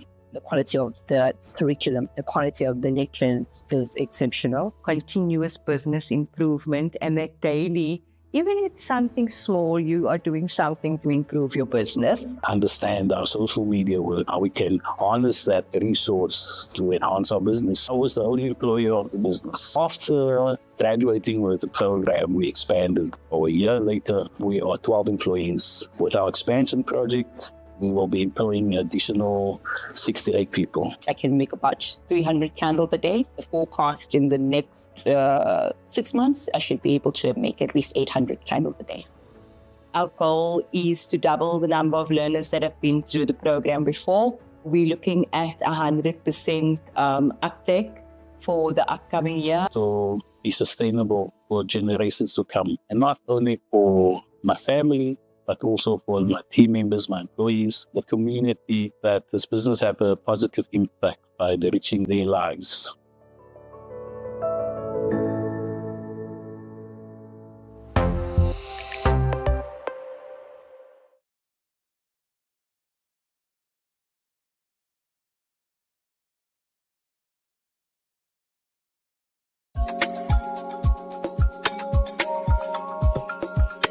Having a breakfast session for local entrepreneurs organized by Standard Bank called Pushy Span. These local entrepreneurs coming together, we're discussing what challenges my fellow colleagues are going through. My name is Debo Khopiri, owner and founder of the popularly known This Open Pub and Restaurant. We're based in Middleland Zone 10 in Soweto, South Africa. I think as soon as you hear Pushy Span as a fellow Sowetan, it gives hope that they still cooperate, still saying Pushy Span, meaning whatever you do, Pushy Span. It inspires an entrepreneur like me to invite aspiring entrepreneurs and say, come, let's have these conversations. Most entrepreneurs, they walked away with quality knowledge. The message from me as an entrepreneur in Soweto is that township is the future. If corporate and government can really give township the attention that it deserves, the country will be at a better place. Most of the time, once you start business, you tell yourself that I'm small, but the bank says even that 100 Rand goes a long way. So it's exciting when we get corporate like Standard Bank saying, we know what you guys are going through. Let's gather and let's push Pushy Span.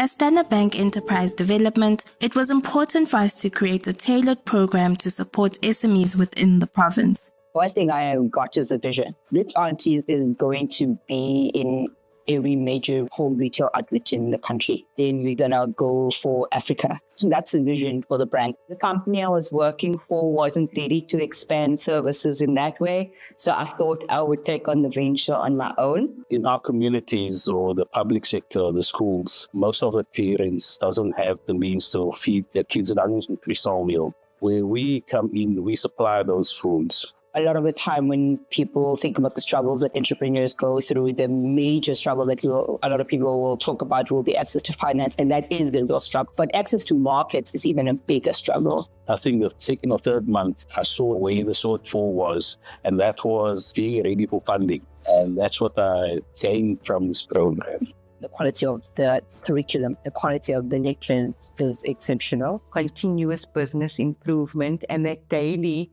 even if it's something small, you are doing something to improve your business. Understand our social media work, how we can harness that resource to enhance our business. I was the only employee of the business. After graduating with the program, we expanded. A year later, we are 12 employees. With our expansion project, we will be employing additional 68 people. I can make about 300 candles a day. The forecast in the next 6 months, I should be able to make at least 800 candles a day. Our goal is to double the number of learners that have been through the program before. We're looking at 100% uptake for the upcoming year. To be sustainable for generations to come. And not only for my family, but also for my team members, my employees, the community, that this business have a positive impact by enriching their lives.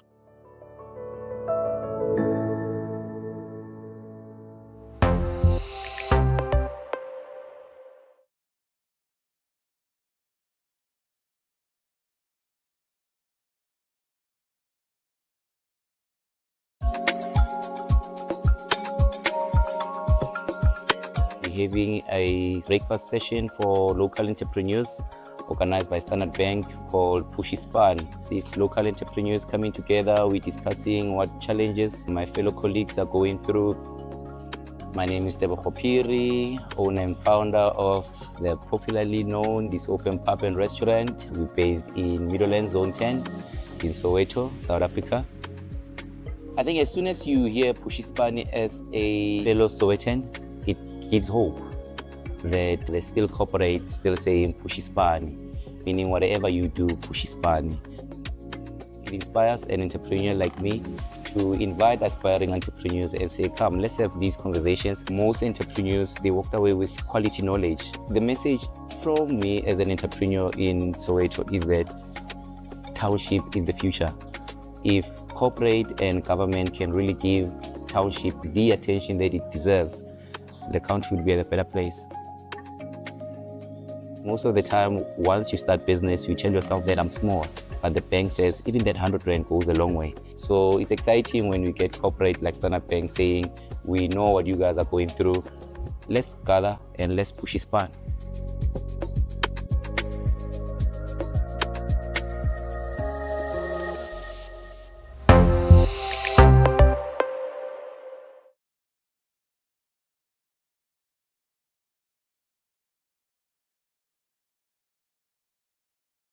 As Standard Bank Enterprise Development, it was important for us to create a tailored program to support SMEs within the province. One thing I got is a vision. Rich Aunties is going to be in every major home retail outlet in the country. Then we're going to go for Africa. So that's the vision for the brand. The company I was working for wasn't ready to expand services in that way. So I thought I would take on the venture on my own. In our communities or the public sector, the schools, most of the parents doesn't have the means to feed their kids an nutritional meal. Where we come in, we supply those foods. A lot of the time when people think about the struggles that entrepreneurs go through, the major struggle that a lot of people will talk about will be access to finance, and that is the real struggle. But access to markets is even a bigger struggle. I think the second or third month, I saw where the shortfall was, and that was being ready for funding. And that's what I gained from this program. The quality of the curriculum, the quality of the lectures is exceptional. Continuous business improvement, and that daily, even if it's something small, you are doing something to improve your business. Understand our social media work, how we can harness that resource to enhance our business. I was the only employee of the business. After graduating with the program, we expanded. A year later, we are 12 employees. With our expansion project, we will be employing additional 68 people. I can make about 300 candles a day. The forecast in the next 6 months, I should be able to make at least 800 candles a day. Our goal is to double the number of learners that have been through the program before. We're looking at 100% uptake for the upcoming year. To be sustainable for generations to come. And not only for my family, but also for my team members, my employees, the community, that this business have a positive impact by enriching their lives.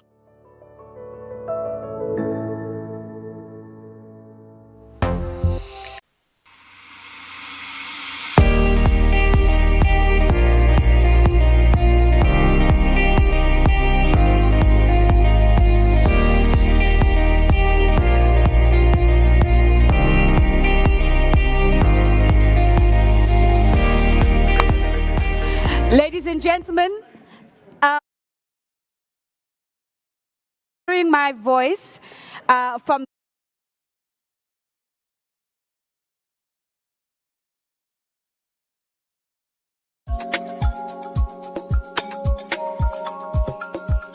We're having a breakfast session for local entrepreneurs organized by Standard Bank called Pushy Span.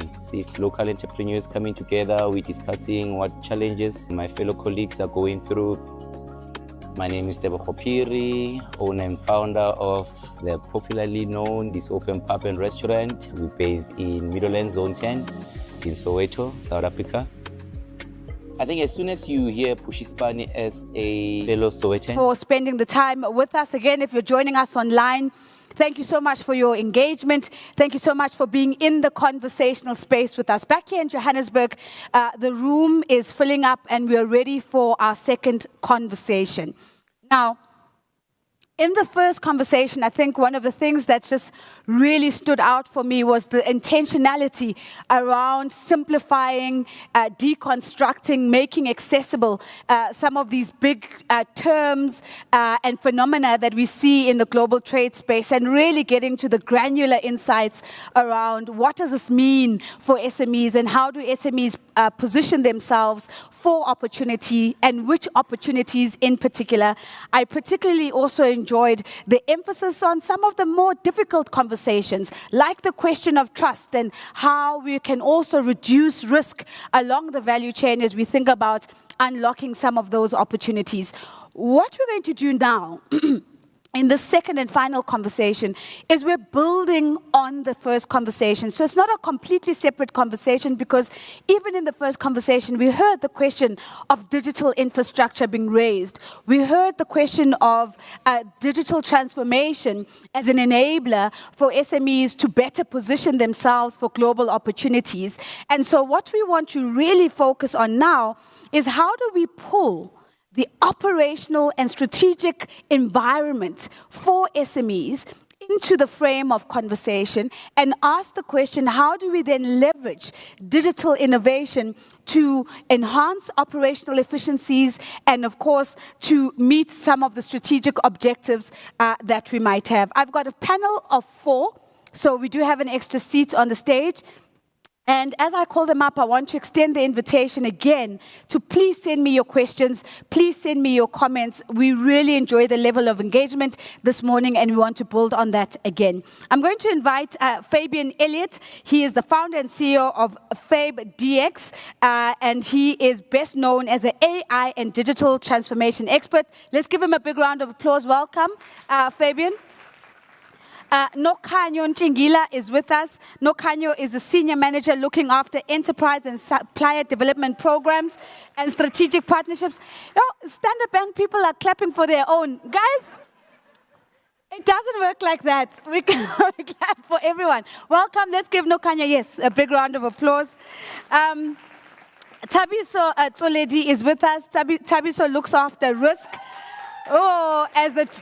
As the general manager at Credit Guarantee. And again, one of the issues that came out in that first conversation, Tabiso, you would have heard, was the importance of credit guarantees. So we're really grateful to have you on the panel. And then we're going to close it off with an entrepreneur. So this, for me, when we have the people that we're talking about on the conversation, I really get excited. Tabiso is the founder of Sleep Monk. They are an AI sleep wellness firm. So let's give Thabo Seramo a big round of applause. Thabo, so I took him on the fact that I just saw so many titles around his name online, and that's because he's also taken his entrepreneurial experience and taken it with him into Momentum, where he is the chief product officer. So we have a fantastic range in terms of the conversations. Now, as I sit down, again, if you've just stepped into the room, if you've lost a pair of headsets, please find me afterwards and we'll have a look at them. Now, in this conversation, we're going to, again, I'm going to probably come to the audience very shortly, but I would love to open up with a few questions for our panelists. And Fabian, maybe let me start off with you, closest to me. Oftentimes when we talk digital transformation in the context of SMEs, the idea of it in itself can come across as overwhelming. The perception is that digital transformation is expensive, and that perhaps we might even do it wrong and end up over-investing on things that we don't need, and then it's difficult to backtrack. And so to ask the question simply, where do we start as we consider a digital transformation journey? For sure. No, thank you so much. And I'm not going to sugarcoat anything.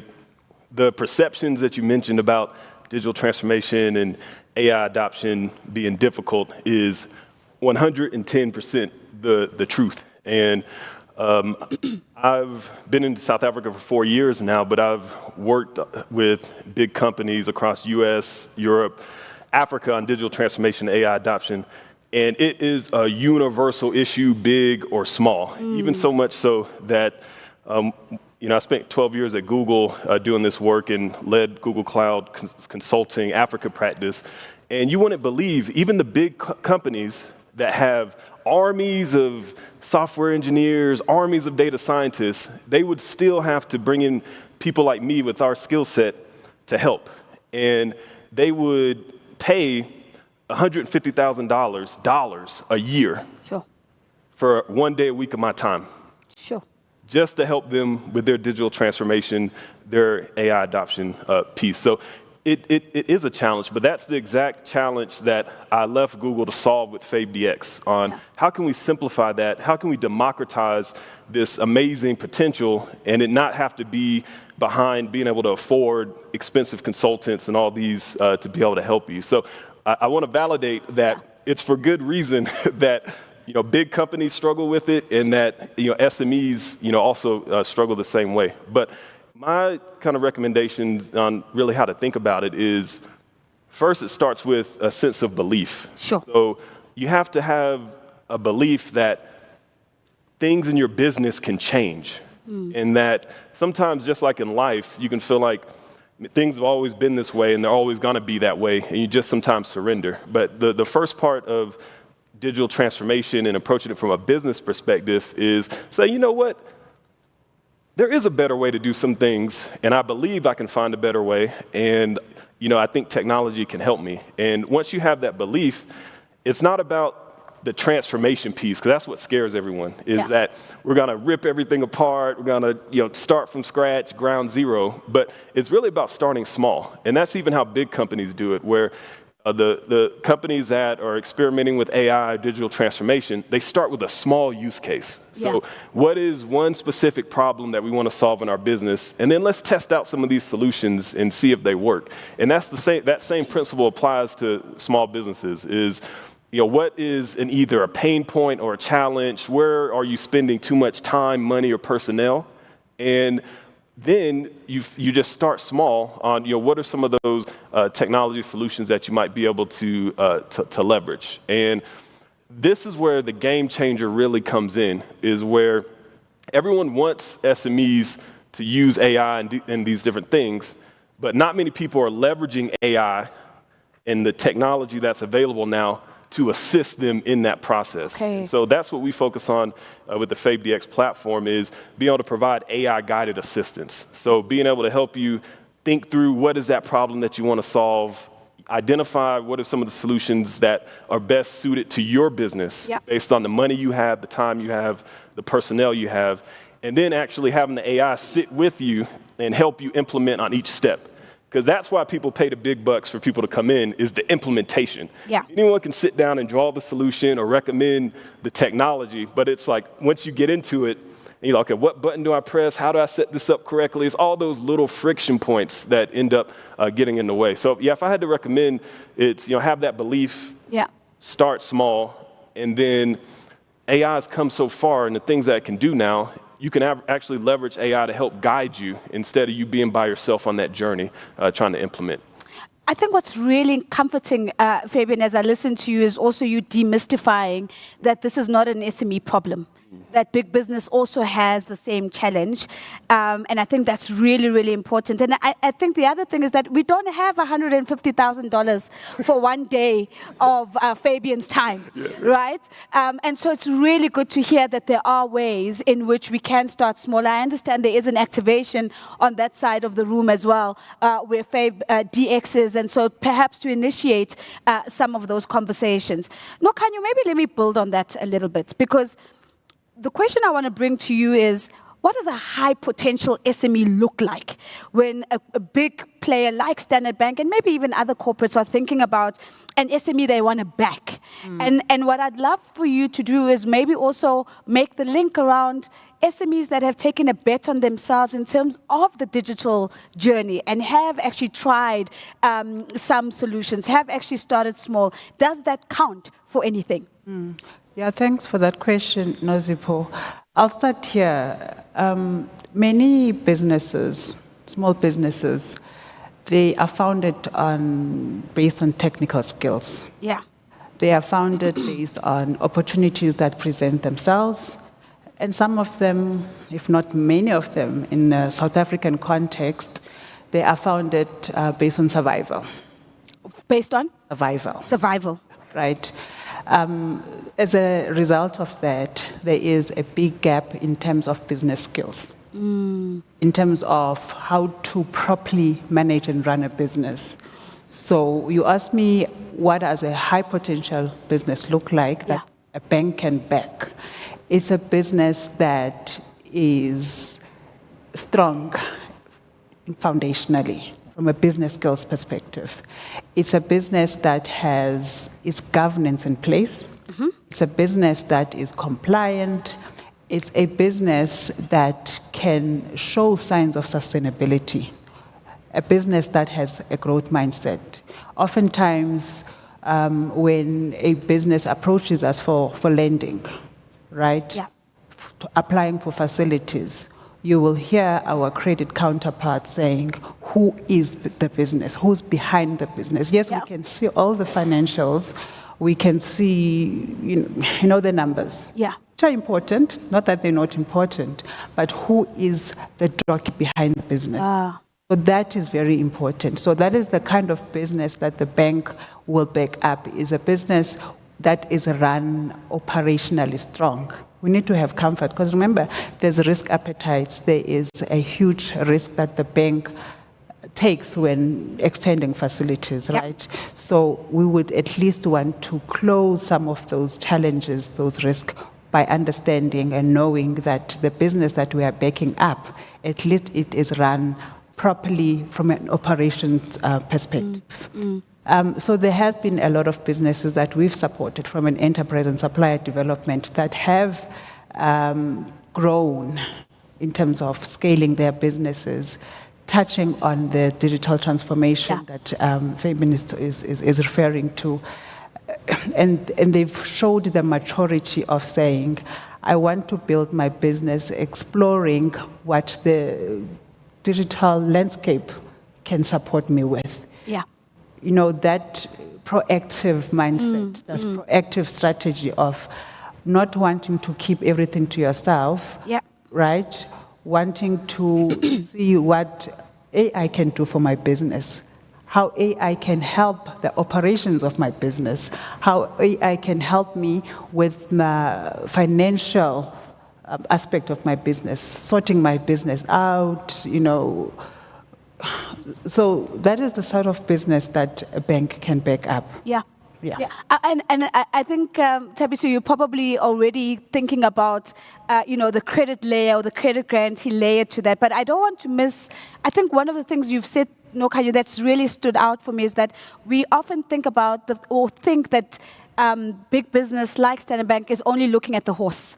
And what I'm hearing you saying is that we also want to bet on the jockey. So to what extent is the entrepreneur ensuring that governance is in place, that compliance is in place, that we're doing things the right way, that we're building on our skills, we're using digital tools to broaden the skills that we have within the business, how sustainable we are. And all of these things should, Thabiso, then when you have the jockey and the horse looking pretty good, position us for opportunities. So the question to you is, when you are looking for an SME that you can back from a credit risk perspective, what are you looking for? But perhaps differently, what should SMEs be thinking about so that they become attractive to insurers and to lenders so they can actually tap into opportunity?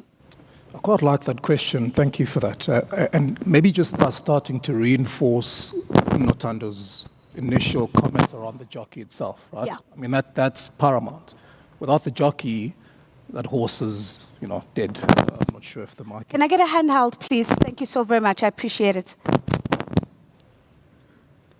This is a short ad break. We'll be back in 10 seconds.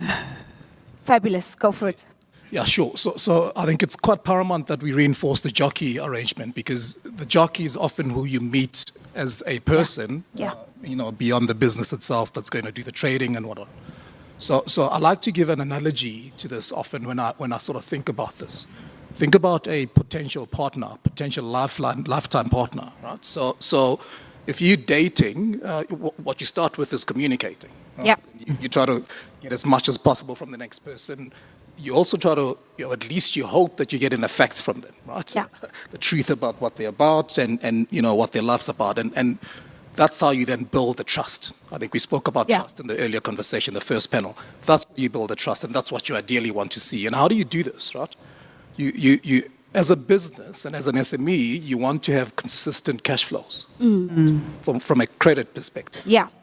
And well, you want to ask the next question, how do you get consistent cash flows? Number one, make sure that you got strong financial controls in your business. Yeah. Okay.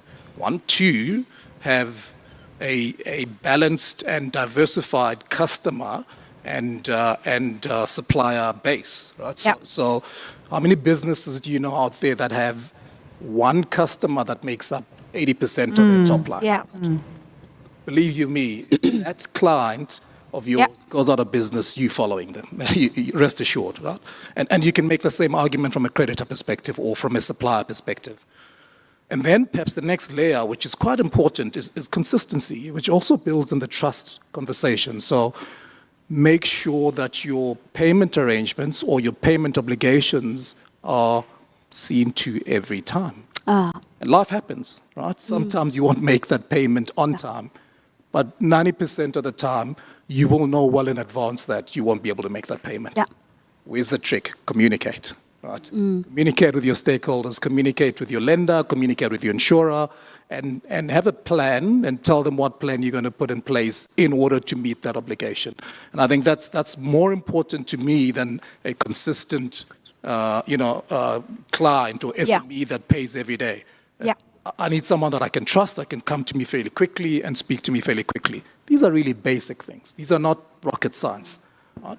And perhaps one last element of it is a level of adaptability. I mean, it's also easy to name these things that I'm naming. South Africa alone is a tough environment to operate. Right? Africa is a tough environment to operate in, and there's all sorts of things that get thrown at you. So if you think of a 2020 lockdown scenario, right? How many people were ready and adaptable to that environment?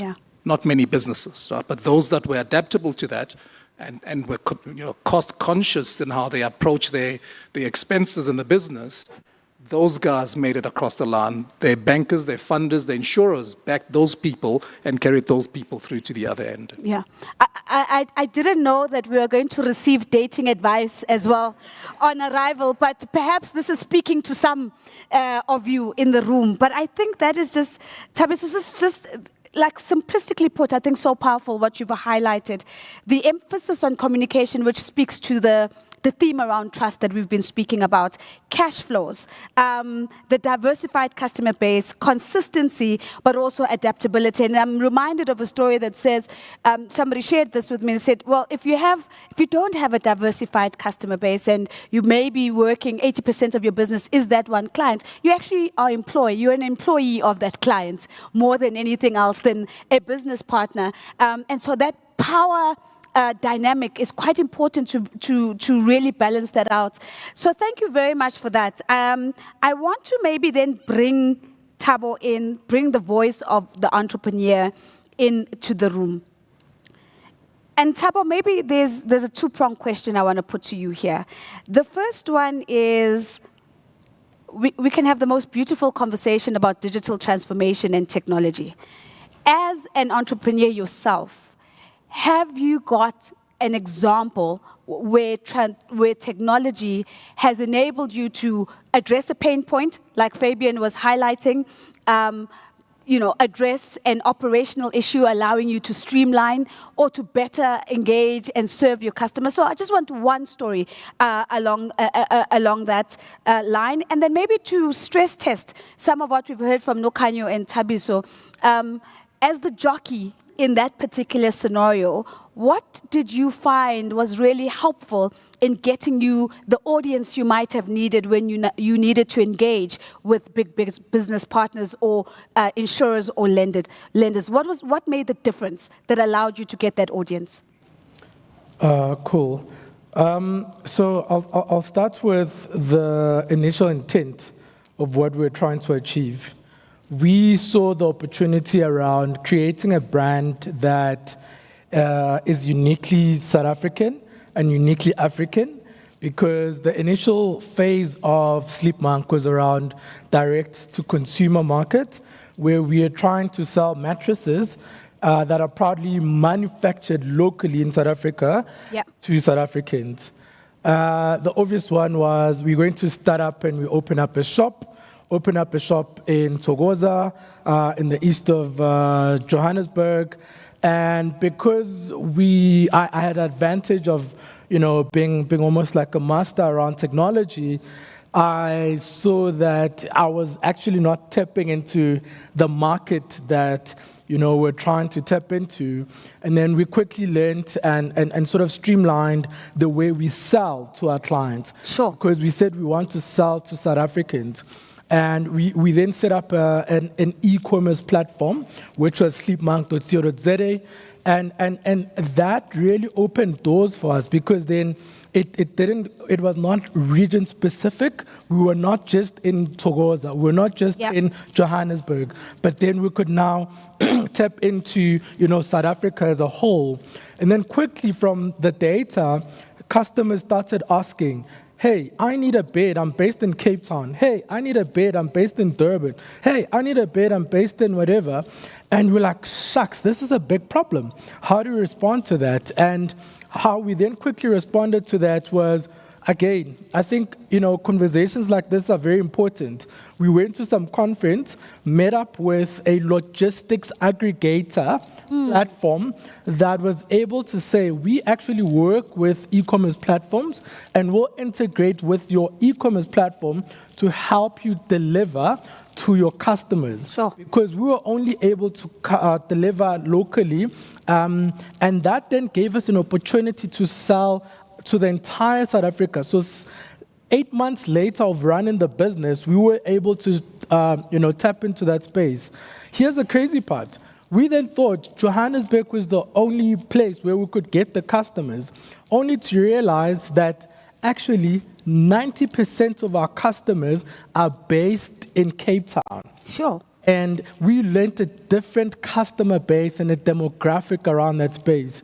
And then I can mention, more stories around that point. And then from a governance perspective, I think the point that Thabiso is mentioning is very important. We quickly grabbed attention from, marketplace owners, your Takealots, your Macros and the world. And we ended up getting 60% of our, customer base from this one, client of ours. We're doing fairly well. And this was late 2023. And we made like 4 mistakes or so, and which were critical mistakes. Guess what? Customer pulled out. Everything started to fall apart. And that's the risk around. Be careful around who controls your revenue stream as an SME. yes, we want the big clients, but it can be of a detrimental risk around, how the overall cash flows and all of that, and we're looking really good, from a creditor lender perspective, But when that happened, everything changed. Yep. And that, created a lot of sort of, they call it VUCA, those that are in corporate, volatility, uncertainty, change, and all of that, and a bit of ambiguity. Yeah. But I can speak forever around that, so let me just zip my mouth for now, but that's just the context. You've said so much, and all of it so very valuable. From Togoza to the world is essentially the story that I'm hearing, but also a journey that has been accelerated by technology along the way, and openness to partnerships in technology, and also a very big lesson that has been learned around that dependence and reliance on a single customer. So again, the online community is doing the most. So many questions. I just want to bring a few more questions, and I'm going to open up. I want to come back to you, Fabian, and that is, I was going to ask you to give us a tangible example of how we can use AI. And I probably want to bring this question from Diniko to you rather. Diniko is saying many SMEs actually struggle with digital transformation because we see it as a tech upgrade rather than a cultural shift. And that just hit home, because we think it's the difference between moving from an iPhone 12 to an iPhone 13, whereas it's a complete mindset shift. So Tiniko says, how do we reframe our mindset so that digital becomes a strategic asset and not just a tool that we get to use? And I think it's a beautiful question. What are your thoughts on that?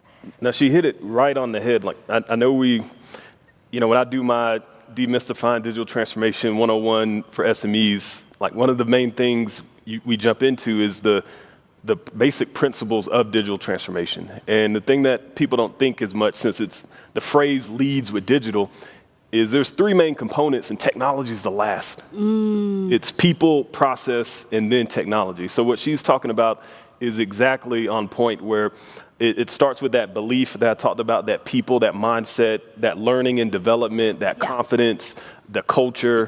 Then you look at your business processes, and that's where you identify your quick wins and things like that. And then that's where the technology is the last leg and finishes, the race. But what I think is critical about what she's calling out, and I want to tag it back to the belief piece, is that people and that education piece, and just raising your awareness of what AI can do. Yeah. It gets the imagination going. And that's where, I always encourage SMEs, even we were talking in the back, that even the best AI experts at Google, Meta, no one can keep up right now, because everything is moving so fast.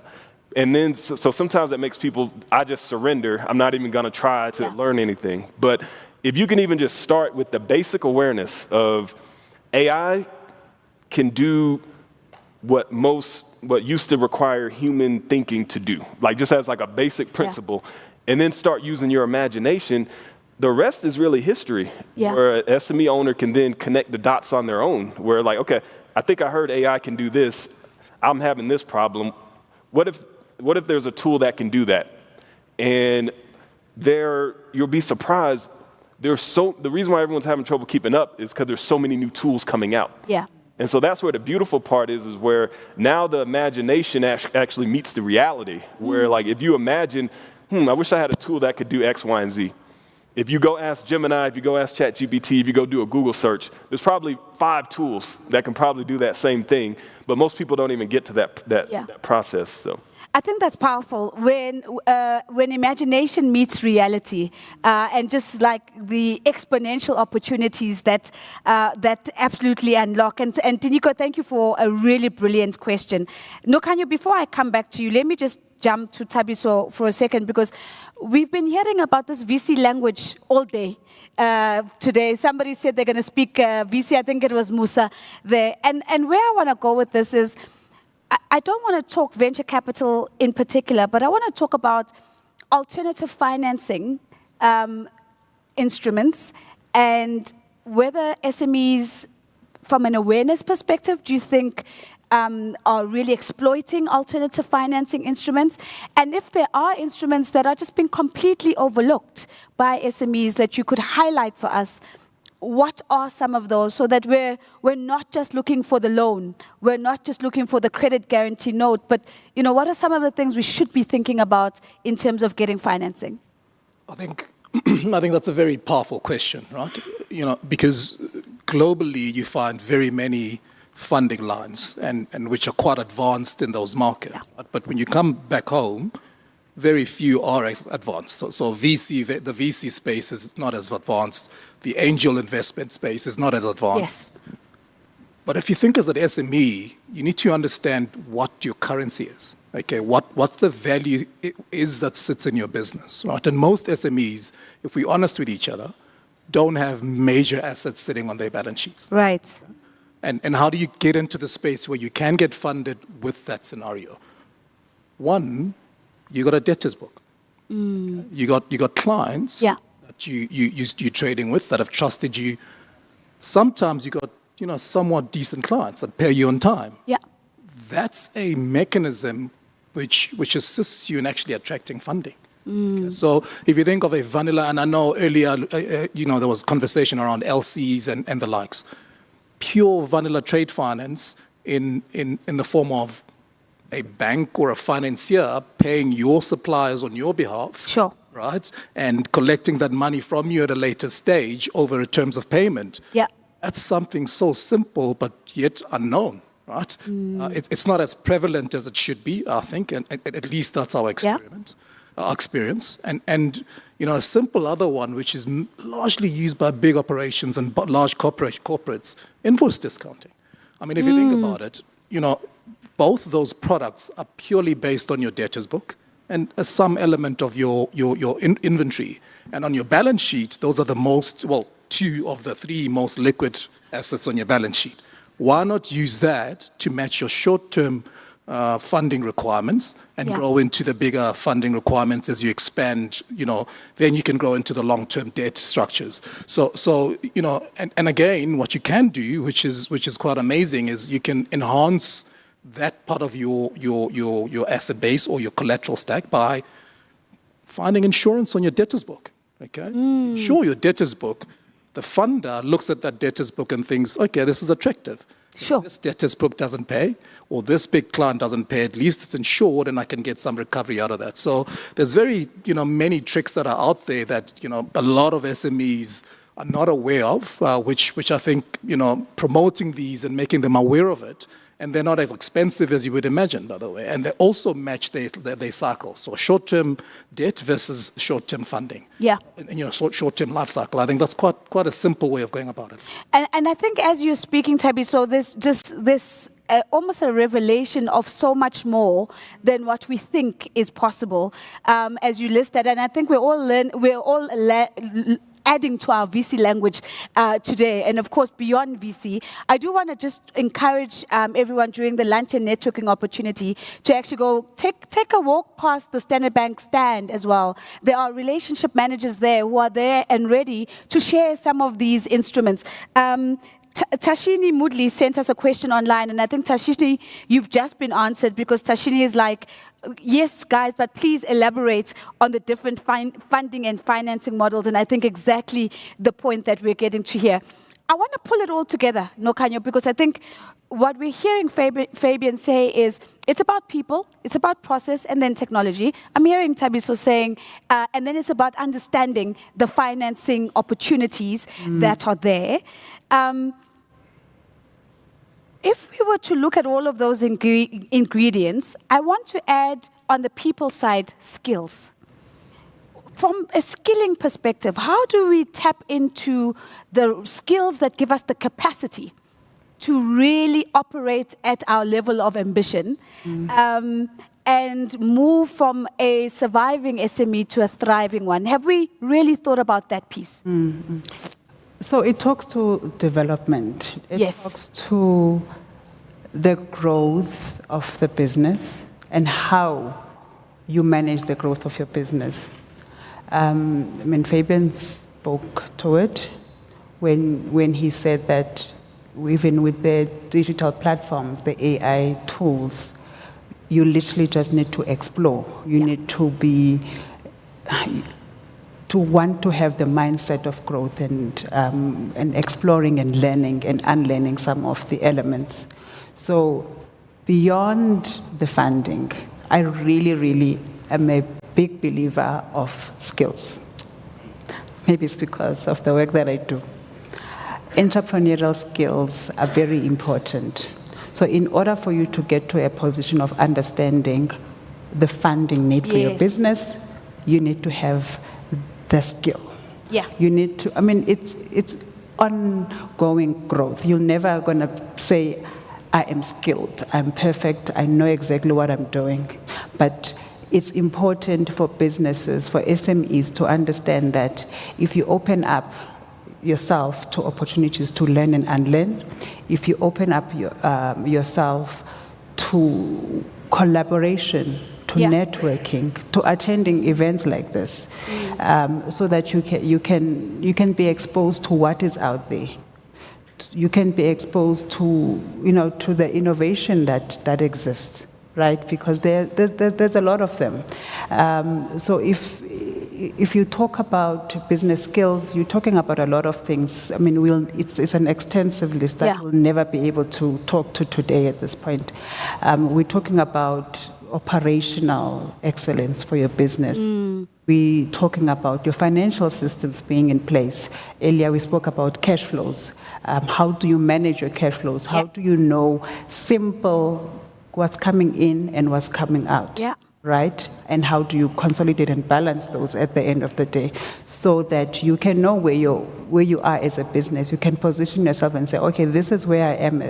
This is where the business is, and how do I strategize to grow the business? Who do I partner with? Who do I collaborate with? And I'll bring in a bit of the work that we do as a bank, right? Which is what we call beyond banking, where we don't only focus on finance. We focus on supporting businesses with exactly what we're talking about. So we're not just saying go out there and do it, right? We also have the tools to support the businesses. With the programs that we have, development skills programs, we run various of them across the country, where we support the skills of businesses, that we give them tools, we partner them. It's what we call access to development, access to markets, and as well as access to funding. There's lots of funding opportunities as well. We have grant funding that can support businesses. But again, we will not just give a grant to someone that says, I want a grant, because literally if you ask a business, what do you need? They'll say, I need funding. What are you going to use the funding for? I am not sure yet. Skills. So it is those, we try to close those gaps with the support and the tools that we have. So I guess in a nutshell, Nosipo, I will talk the whole day about it. It really boils down to entrepreneurial skills. How do you strategize? How do you bring people of certain, with certain experiences into your business? Open yourself up, be vulnerable, and say, how do I bring a Fabian? He's an expert in digitization, AI. I'm not, but I can learn from him.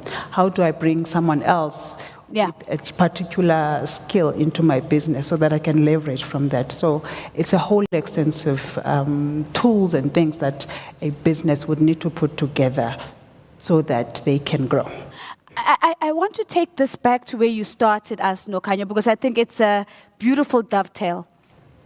The story around the jockey is so important. So once we've checked for the governance, we've checked for the cash flow, we've checked for the compliance, is the person's posture the one of a growth mindset? How do we see you developing your skills and developing yourself and bringing those skills to enhance your operational excellence, to enhance how you tighten your finances. And so, you often hear this narrative that says, oh, we're tired of going to networking events, we're tired of going, but if those are the places where the well of opportunity sits, the mindset about the intent and why you go there differentiates the jockeys that will cross the line first and those that will follow. And I think you've made such a compelling case for focusing on constant growth and continuous learning into the business beyond the person, but how do you have a learning organization as well? I want to come to the audience and take questions now, but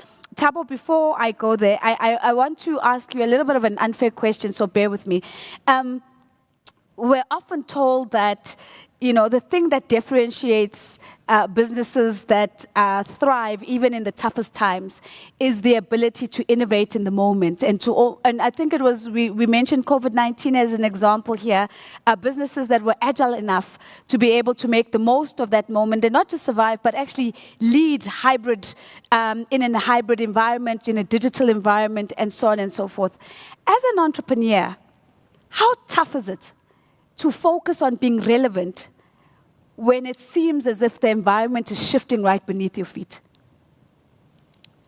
Interesting question. I'd like to be controversial a bit and speak about Business 101 and saying that understanding the problem that you're solving for is of the utmost importance. You have to be critical, you have to be detailed and deep dive the core problem. A lot of the SMEs that we see today, they want to duplicate effort. Of what exists. They want to duplicate efforts of problems, and they say they're problems, but they're probably seeing symptoms. And one creates a shoe, I also want to create a shoe brand. One creates this, I also want to create that.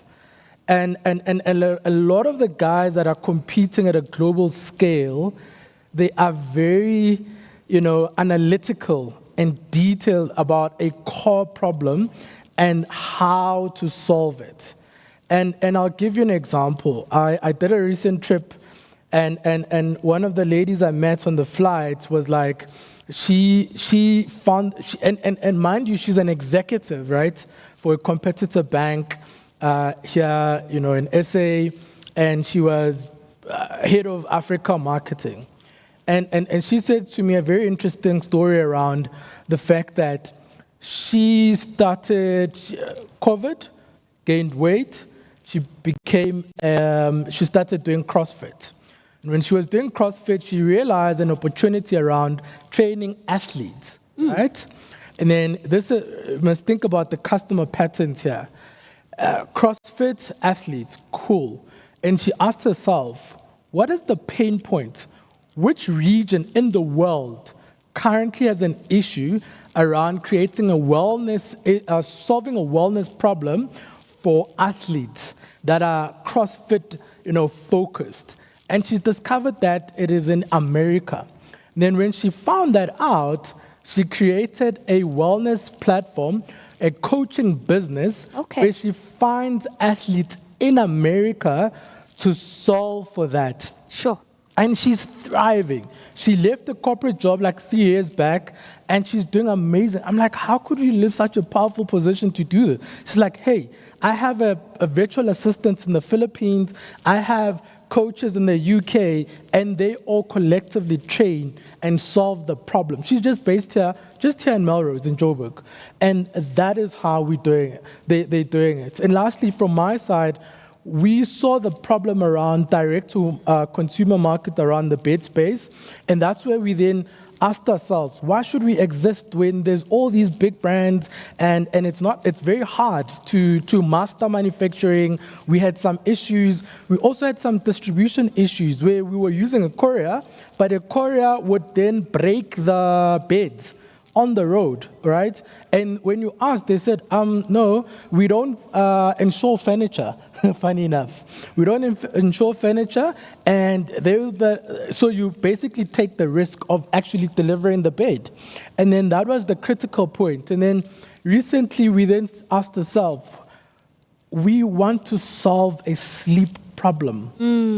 How do we do this? Because 60% of SA's productivity is based on sleep. Yeah. So we then started asking ourselves this question and said, we're going to create the first in the world sleep AI wellness platform that will incorporate the entire value chain around sleep and how people sleep better. And this is now how we're reimagining ourselves.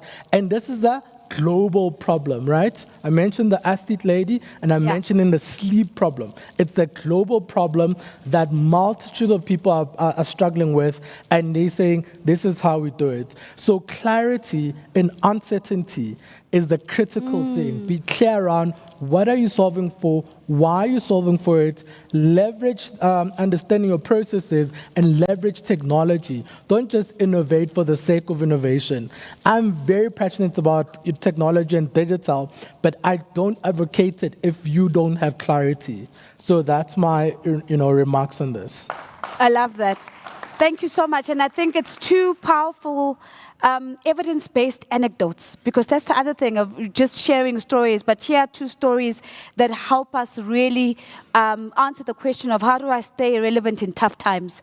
And I thought that was really powerful. So I've got a couple of questions, obviously from online, but I do want to take some questions in the room. I see a hand there, one there, one there. Kopano, if I have time, I'll get to yours as well. Please, sir, go ahead. And then we will be short, sharp, concise, and to the point. Please go ahead. Thank you. My name is Azar Jameen. I'm an economist with a company called small business called Econometrics. A lot of the emphasis, and I want to take a lot of the points made by Thabiso, which I think were very helpful, with regard to SMEs using AI to try and access finance. The reason I'm attending this seminar today is because I believe that one of the critical reasons why South Africa's economy is not growing faster is because the country's economy is far too concentrated in the hands of big players, big businesses, government, state-owned enterprises, and powerful trade unions. Small business doesn't get a look in. And one of the reasons for this is they find it very difficult to access finance. And part of the reason for that is that the large lenders tend to have a little copybook of criteria according to which to lend money. Is there not an opportunity here, rather than focusing on how SMEs, and I think it's quite right, can use AI to actually find innovative ways of doing business and accessing finance? Is there not an onus on the large financial institutions to use AI to be more innovative in analyzing the criteria according to which to lend money to small businesses? And Thabiso focused on quite a few of those. Azar, thank you very much. An excellent question. Could we disrupt the way we think about lending models and the lending criteria using AI, and therefore closing the gap between the AI, between the entrepreneur and the funding that's available? Thank you very much. I think there was a hand. Yes, please, nice and high. Thank you, yes. Thank you for the platform. My name is Buntu. I come from an alternate lender. When you spoke of business partners and you spoke of alternate lenders, I was like, yeah, this is my time.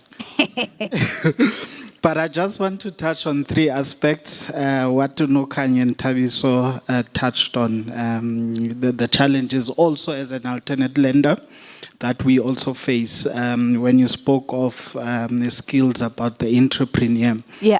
In our space, we call it the entrepreneurial flair. You often get entrepreneurs who are just looking for funding, blanket funding. They don't understand the instrument they're actually looking for. You might be looking for short-term funding, you might be looking for long-term funding, but you just go and approach a Standard Bank, approach us as well, looking for just funding. So it's important that that entrepreneurial flair comes out. And I always tell my clients that it's easy to get money, but it is the why you want the money for that is difficult from an entrepreneurial point of view. That's one. Two, from just to ask the Standard Bank colleagues, in terms of the clients that don't fit into the criteria that you have, who do you work with in terms of those type of clients? And I'm asking obviously for myself, because we are an alternate lender who would like to partner with you to see those clients who don't fit into that profile. Yeah. And they can look into us as well. And also, is the bank open in terms of working closely with the business partners like us in terms of just assisting clients? And I say this. Sorry, Buntu, I missed the last part. Is the bank open too? To working closely with an alternate funder like us. Okay. And I say that due to also the mandate that we have as a business partners is to support entrepreneurs. We don't compete, but we try by all means to assist every entrepreneur as well. Yeah. Thank you so much. It's a proper pitch, proper business pitch. If that is 101, done really, really well.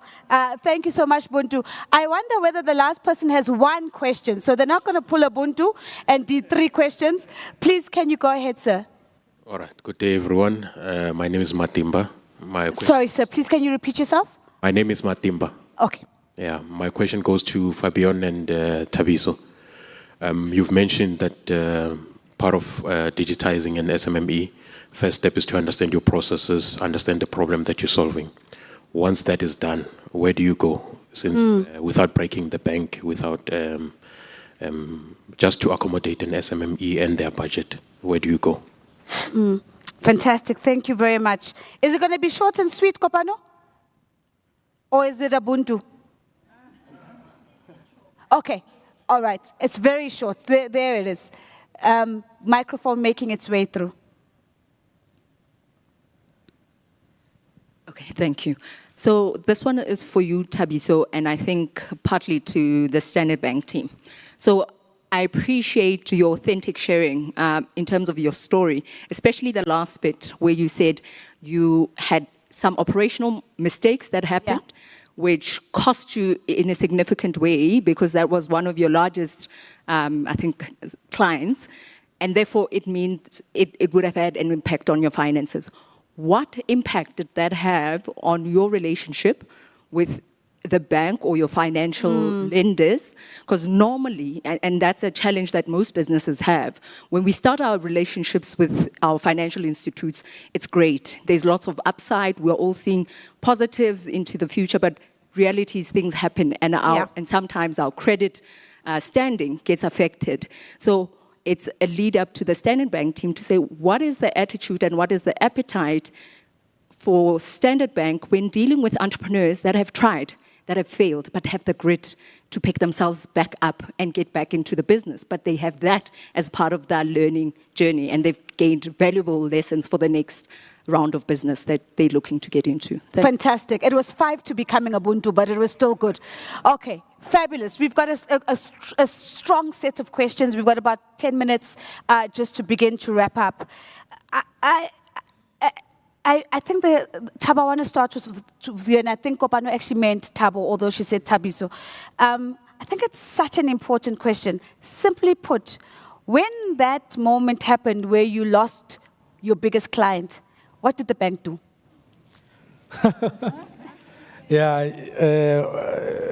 Tabo, pendula.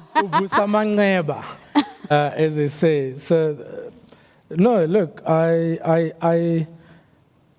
literally coming from a very dark space.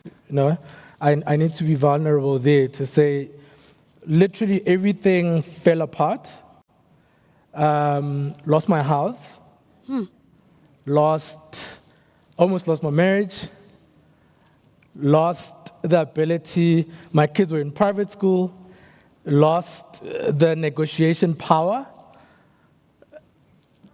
lost almost everything, you know. Fortunately, I had good friends who are very sharp and very, you know, and they said, Thabo will help you navigate this process and will help you have a defense, you know, because all of this is happening. And the thing is, I'm very ambitious, I'm very courageous. I was like, no, well, you know, because it happened in 2023, you know? So I was like, all this will work out. Yeah. I was confident, it'll work out, it'll work out. Banks started calling, missed payments, missed this. But I think a very fundamental sort of point that Thabiso mentioned was around communication to the bank, right? Because I started, my one friend who's very strong in finance said, communicate. So we tried to communicate as much as possible, and we tried to sort of mitigate that relationship with them. And we are not out, you know, yet of the dark, but we are in a better position to even dream about how do we create a new future. And that's where we are right now. And that is the reality. Unfortunately, because of, you know, my technical abilities and where I was in corporate before I even left my corporate job, I was fortunate, you know, to have the opportunity to be appointed as a group CIO or the new age title called Chief Product Officer. But it was the reality. Yeah. And I'm still trying to navigate that space and say, how do we bring back the offering and navigate all of that? So yeah, it's a beautiful question. Thank you. Yes, it's a beautiful question, beautiful response, and thank you for your story. Thank you for allowing us to grow and to learn from your experience. And again, we're seeing some of your insights, Thabiso, coming out alive in this moment, the importance of keeping the channels of communication open, because that's the basis of the partnership in the first instance. Let me then bring insights, Thabiso, coming out alive, keeping the channels of communication partnership in the first question to you. Whole thing on its head, and Fabian, I'd love to hear your thoughts on this as well. Could we turn this whole thing on its head, and instead of asking SMEs to use AI to find opportunities to get big banks or big lenders in general to use AI to disrupt their lending models and their lending criteria? Thabiso, and then Fabian, I'd love your thoughts. Absolutely. Actually, thank you for that question, Azar. I think it's a fantastic question, and it challenges us to actually think beyond, you know, what we traditionally think. I'll give you an example, right, of what we're trying to do right now at CGRC. How many of us know of a business that's existed in our neighborhood for however long, right, as we grew up, and it still exists today, right? Small business, hasn't scaled, hasn't grown. A lot of us know this. But it's untapped, right? It doesn't have access to the working capital, doesn't have access to the funding, to your point. What we're trying to do now is use AI to understand those data points that are not necessarily financial data points. So it's not a set of financial statements that we're trying to look at, but we're trying to understand the business, its location, its crowd, its clients, in order for us to see how we can accommodate that business. Because if it's existed for 15 years, surely they're doing something right. So imagine the following scenario. A person goes out to this specific business, stands there, takes a picture of the business, uploads a pin to us, CGRC, and says, this business has existed X amount of time, a few other people do exact same thing, and it's owned by XYZ, Fabian, right?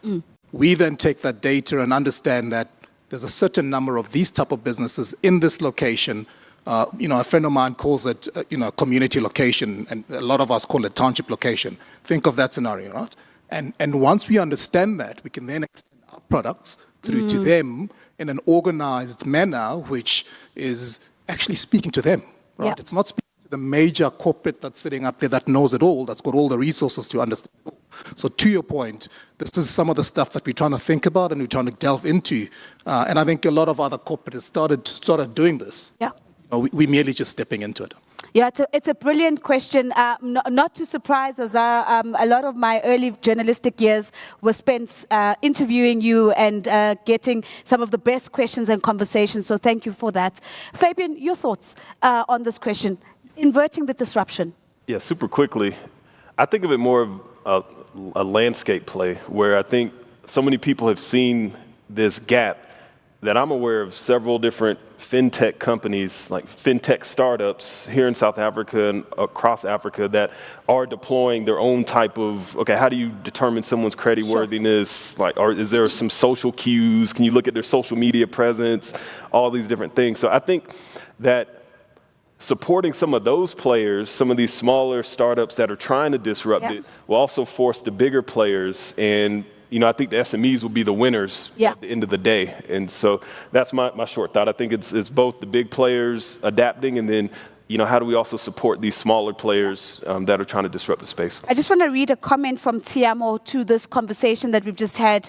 Tiamo online was saying, are banks open to expanding their creditworthiness analysis of SMMEs? And I think it's linking now to the Buntu question, but also leveraging on this is to say, it might be a fantastic idea, but are we seeing the appetite to sort of reimagine how we analyze creditworthiness and the kind of tools we pull into that? So as I come to you, Nokanya, with the final question, I want to, it's the question from Buntu, a little bit paraphrased from my side, and this is the opportunity to work more closely with alternate lenders, people who give us another point of view, another lens of SMEs and what what they have to offer. And I know that he wanted Thabiso to comment on it, which I think he has in a way, but I just wanted to hear from you just the openness of banks to partner outside of their own employees.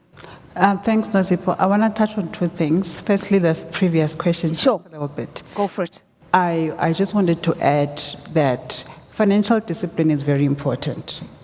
And I can say that with our solution at Standard Bank, we've started doing that, where we learn the behavior of the client. Yes. Right? So there's called behavioral analytics. Yes. Fabian, you'll correct me, the technicalities are going to hit me. Right? We learn the behavioral analytics of the client and we say, okay, we see that your income comes in daily, monthly, every second week, whatever, and here's the range. And if you're ever looking for working capital, we can qualify for this amount and you can pay it, based on how and when you receive money. So we've started with that where we understand the SME or the business and then we offer solutions based on their behavior. In terms of the partnership, Buntu, unfortunately, when it comes to partnering with another financial institution or a lender, it's not something that we will necessarily say to our clients, sorry, you don't qualify for our lending, but you can go to here. Yeah. Right? It goes back to the SMEs understanding the landscape of funding. We will try and support them as much as we can from our side. We really pride ourselves with the relationship model and training with the client in terms of you don't qualify for a certain facility at this stage. But these are the steps that we can take to get to a point where you are a fundable business. Yeah. We have the ESG component where if you don't make it traditionally and you have a good thing going from a sustainability growth perspective and you've got contracts, et cetera, maybe not contracts, but there is some signs of sustainability in your business, then ESD, the Enterprise and Supply Development Funding, can support a business. But it really is up to them to then explore outside of the bank, but we will, from a policy and governance perspective and reputation, obviously, for the bank, we won't say go to this lender. Yeah. We will try and support them within our sphere and the learning of who else can I approach sits with the SME. So we've run out of time, but there was a very powerful question that was asked that we didn't get to. And that was the question that said, after I've gotten the right people, after I've implemented the right processes, where do I go? I'm going to close off this panel by inviting all of you to define what that next step could be in one word. So, after people, after process, what do I do next? Fabian, I'm going to start off with you. After people, after process. I guess it's technically 2 words, FABE-DX. I love it. After people, after process, it's FABE-DX. And they're in the refreshment area there where we're going to have lunch. Let's give Fabian a big round of applause. Thank you very much. Thabiso, after people, after process? Fabian stole it out of my mouth. I was the same thing with CJRC. But I think the people are sitting across this room, right? Yeah. Get your story out there, Business Day. Go to your potential funders and potential backers. Sometimes it's not even about the debt, the bank. And network as hard as you can. And get out of South Africa, get out of your township, try to replicate what you're doing here slightly outside of your borders. I love that. After people, after process, get your story out, get out of your comfort zone, and really put yourself out there. Thabiso, thank you very much. Let's give Thabiso a big round of applause. Fabulous. Nokanyo, after people, after process. After people, after process, there is a word going that says collaboration is the new competition. So after all is said and done, collaborate, network, and partner with people or businesses that have a skill that you don't have. I love that. After people, after process, look for opportunities to leverage collaboration because that's the new competition. Let's give Nokanyo a big round of applause. Thank you very, very much. And the entrepreneur himself, after people, after process. After people, after process, understand that all of us here are going through a digital transformation journey. We all need to there's intellectual coefficient, emotional coefficient. There's now a new one called digital coefficient. Have that to connect to the global village so that you can scale and solve problems globally. Because there are free AI tools that enable you to do that and actually make money abroad easily. Fabian's like, firstly, are we still doing prizes? Okay, we're going to add you one now. But thank goodness it wasn't a headline because that was quite long. But I love that, Thabo, that after people, after process, make sure that you have a digital, did you call it a coefficient? Yes. Okay, so that you can assume your place in the global village and scale international. Now, Fabian wants to have a go at the prize. So let's see. What did you want to add, Fabian? Yes, I know we talked a lot about capital, but the dirtiest secret in the room is that revenue is the best capital. And so for FABE-DX, we have designed a 4 to 6 week free program to help SMEs with their online presence and their sales efficiency processes to help drive the revenue. So it's a free program. They work through the AI platform and our team. And yeah, willing to offer up 5 slots for that program. Oh, fabulous. Anyone here at the summit. So. All right, so I'm going to add that to my prizes. 5 slots for the FABE-DX program. All right, so first things first. Please, can you give a big round of applause to my panelists? A really big round of applause. Absolutely fantastic. I'm going to ask you to stay on stage because I'm going to invite Dinesh, who is going to hand out some prizes for us. I'm going to also ask the first panel. I see some of my panelists might have left, but Lutando, you're still here. Tembi, you're still here. Please join me. We've got a few prizes, and we'd like to take a group photo as well. So won't you please come up? Let's give them all a big round of applause. I don't see Dinesh making a movement. There we go. Okay, Dinesh, thank you. While Dinesh comes up, I just want to, again, if you've lost these, we have them. And then I want to talk a little bit about the prizes. So Dinesh, the prizes are all over there. Can I get some assistance, please? Thank you so much to assist Dinesh with the prizes. I'm going to ask Tembi and Lutando to come and join us up on stage. And Dinesh, I'm going to ask you to assume your position in the center of the panel as the gift giver of the moment. And while we're doing that, I just want to remind you quickly of the prizes. So the first thing, Remember I spoke about that point of sale device? And then I also spoke about access to the Enterprise Supply Development Program. Those two prizes apply to people in the room. If you look underneath your chair, wait. If you look, we're going to take a nice photo, so we're going to pause, and there are under two chairs, there is a sticker, it is white, and it says winner. But we're going to do the marshmallow challenge. Stop reaching, I can see someone reaching as they're sitting. We're going to do the marshmallow challenge, which is a test of patience. And we're going to ask our panelists to take a step forward. Please take on the other side of the table. Thank you so much. And I'm going to join the picture.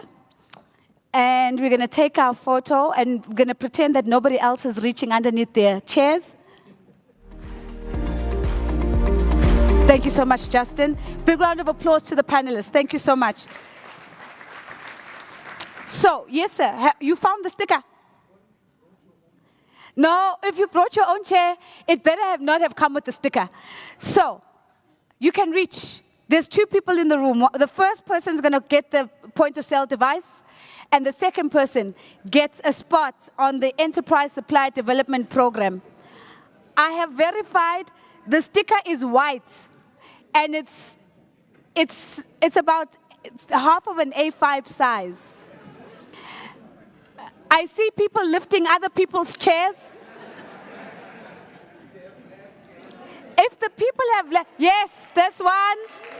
Thank you so much. Where's the second one? Oh, there's a second one. Let's give the gentleman a round of applause. Can I please have you both just stand up, Nadine and team? Please, can you have a look? So the first lady, point of sale device. Thank you, there she is. And the gentleman gets a spot on the Enterprise Supply Development Program. Oh, you may take your seats. Thank you so much. Oh, we've taken a picture with Dinesh. Yes. Oh, you didn't give the prizes. Oh, Dinesh just did the picture. Okay, let's give the prizes. Dinesh, you can hand them out, and then we'll take a picture with the prizes again. So once you've received your prize, please assume your position again in the front. Oh, Mr. Matume. Yes, I will. I'll give it away. Does everybody else have prizes? To the two gentlemen, Tabiso and Fabian?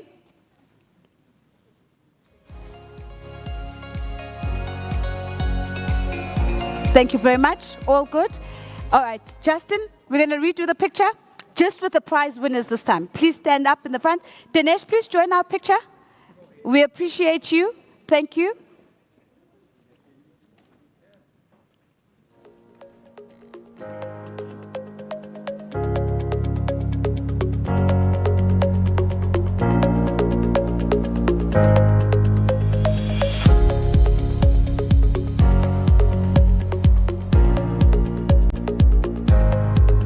All right, so Mr. Matume is a very upright, standing citizen, and he's come to tell me that it turns out I work for Standard Bank. So he is automatically disqualified from receiving the prize for the Enterprise Supply Development seat, and he has generously donated his prize to, it's on. And the winner is Katlego Pupa. Yay, Katlego, thank you so much. Appreciate it. We appreciate you, sir. Thank you so much. Katlego, thank you. So we'll make sure to get those details to you. So that's two prizes down. And then I get to give away my 2 seats for the Women in Business breakfast. I don't think anybody's going to call a PwC on me for this. But Kopano, we think you should definitely get one of those. Let's give Kopano a big round of applause. And I want to make sure that I am fair and I give to an online person. And I really hope, Diniko, you are a lady. Is Diniko a lady's name in the main? Yes. Can we please verify? But online, Tiniko Ndlovu, well done. Tiniko sent 20 questions. So thank you very much for your level of engagement. And we definitely want to give you a seat. This is happening, of course, in Melrose Arch, so the team will reach out, and hopefully you in Joburg, so you can make the most of that prize. Then I've got, Fabian, you said 5, right? 5 slots for the DX, for the FABE DX program, right? And I am going to go back to all of my people who asked fantastic questions. I just feel it would be a miss not to give Buntu a prize for that killer question. So let's give a round of applause for Buntu. I'm going to give 3 in the room. I'm going to give 3 in the room, and then I'm going to give 2 online. I want to go back, and I'm going to give another one of these prizes. Let me see. Musa, for your Let's Speak VC language. Let's give Musa a big round of applause. Thank you so much, Musa. And then I'm going to give, let me see, I can't give Kopano again. I've got Kopano all over my notes. I'm going to give a prize to, let me see, I want to give some of the ladies as well, and not just the gentlemen. So I'm trying my best not to receive just to do the gentlemen. Let me give Azar. Wait, did Azar just walk out? He just left, but we'll find him. So let's give him one in absentia. Thank you very much. Let's give him a round of applause in absentia.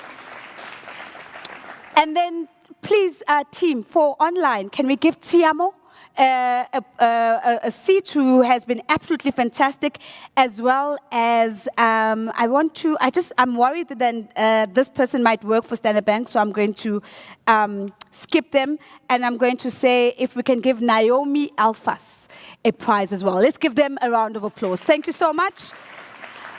There's only 2 things left for me to say. The first of these is, please join us for lunch and networking, again, in the refreshments area.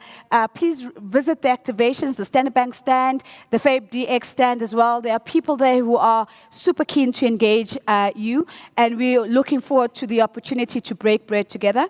And then the second and final thing that's left for me to say is thank you so much for having me. It's been an absolute privilege to be here and to be part of the story of Connected for Growth. Thank you so much. My name is Nozipho Shabalala.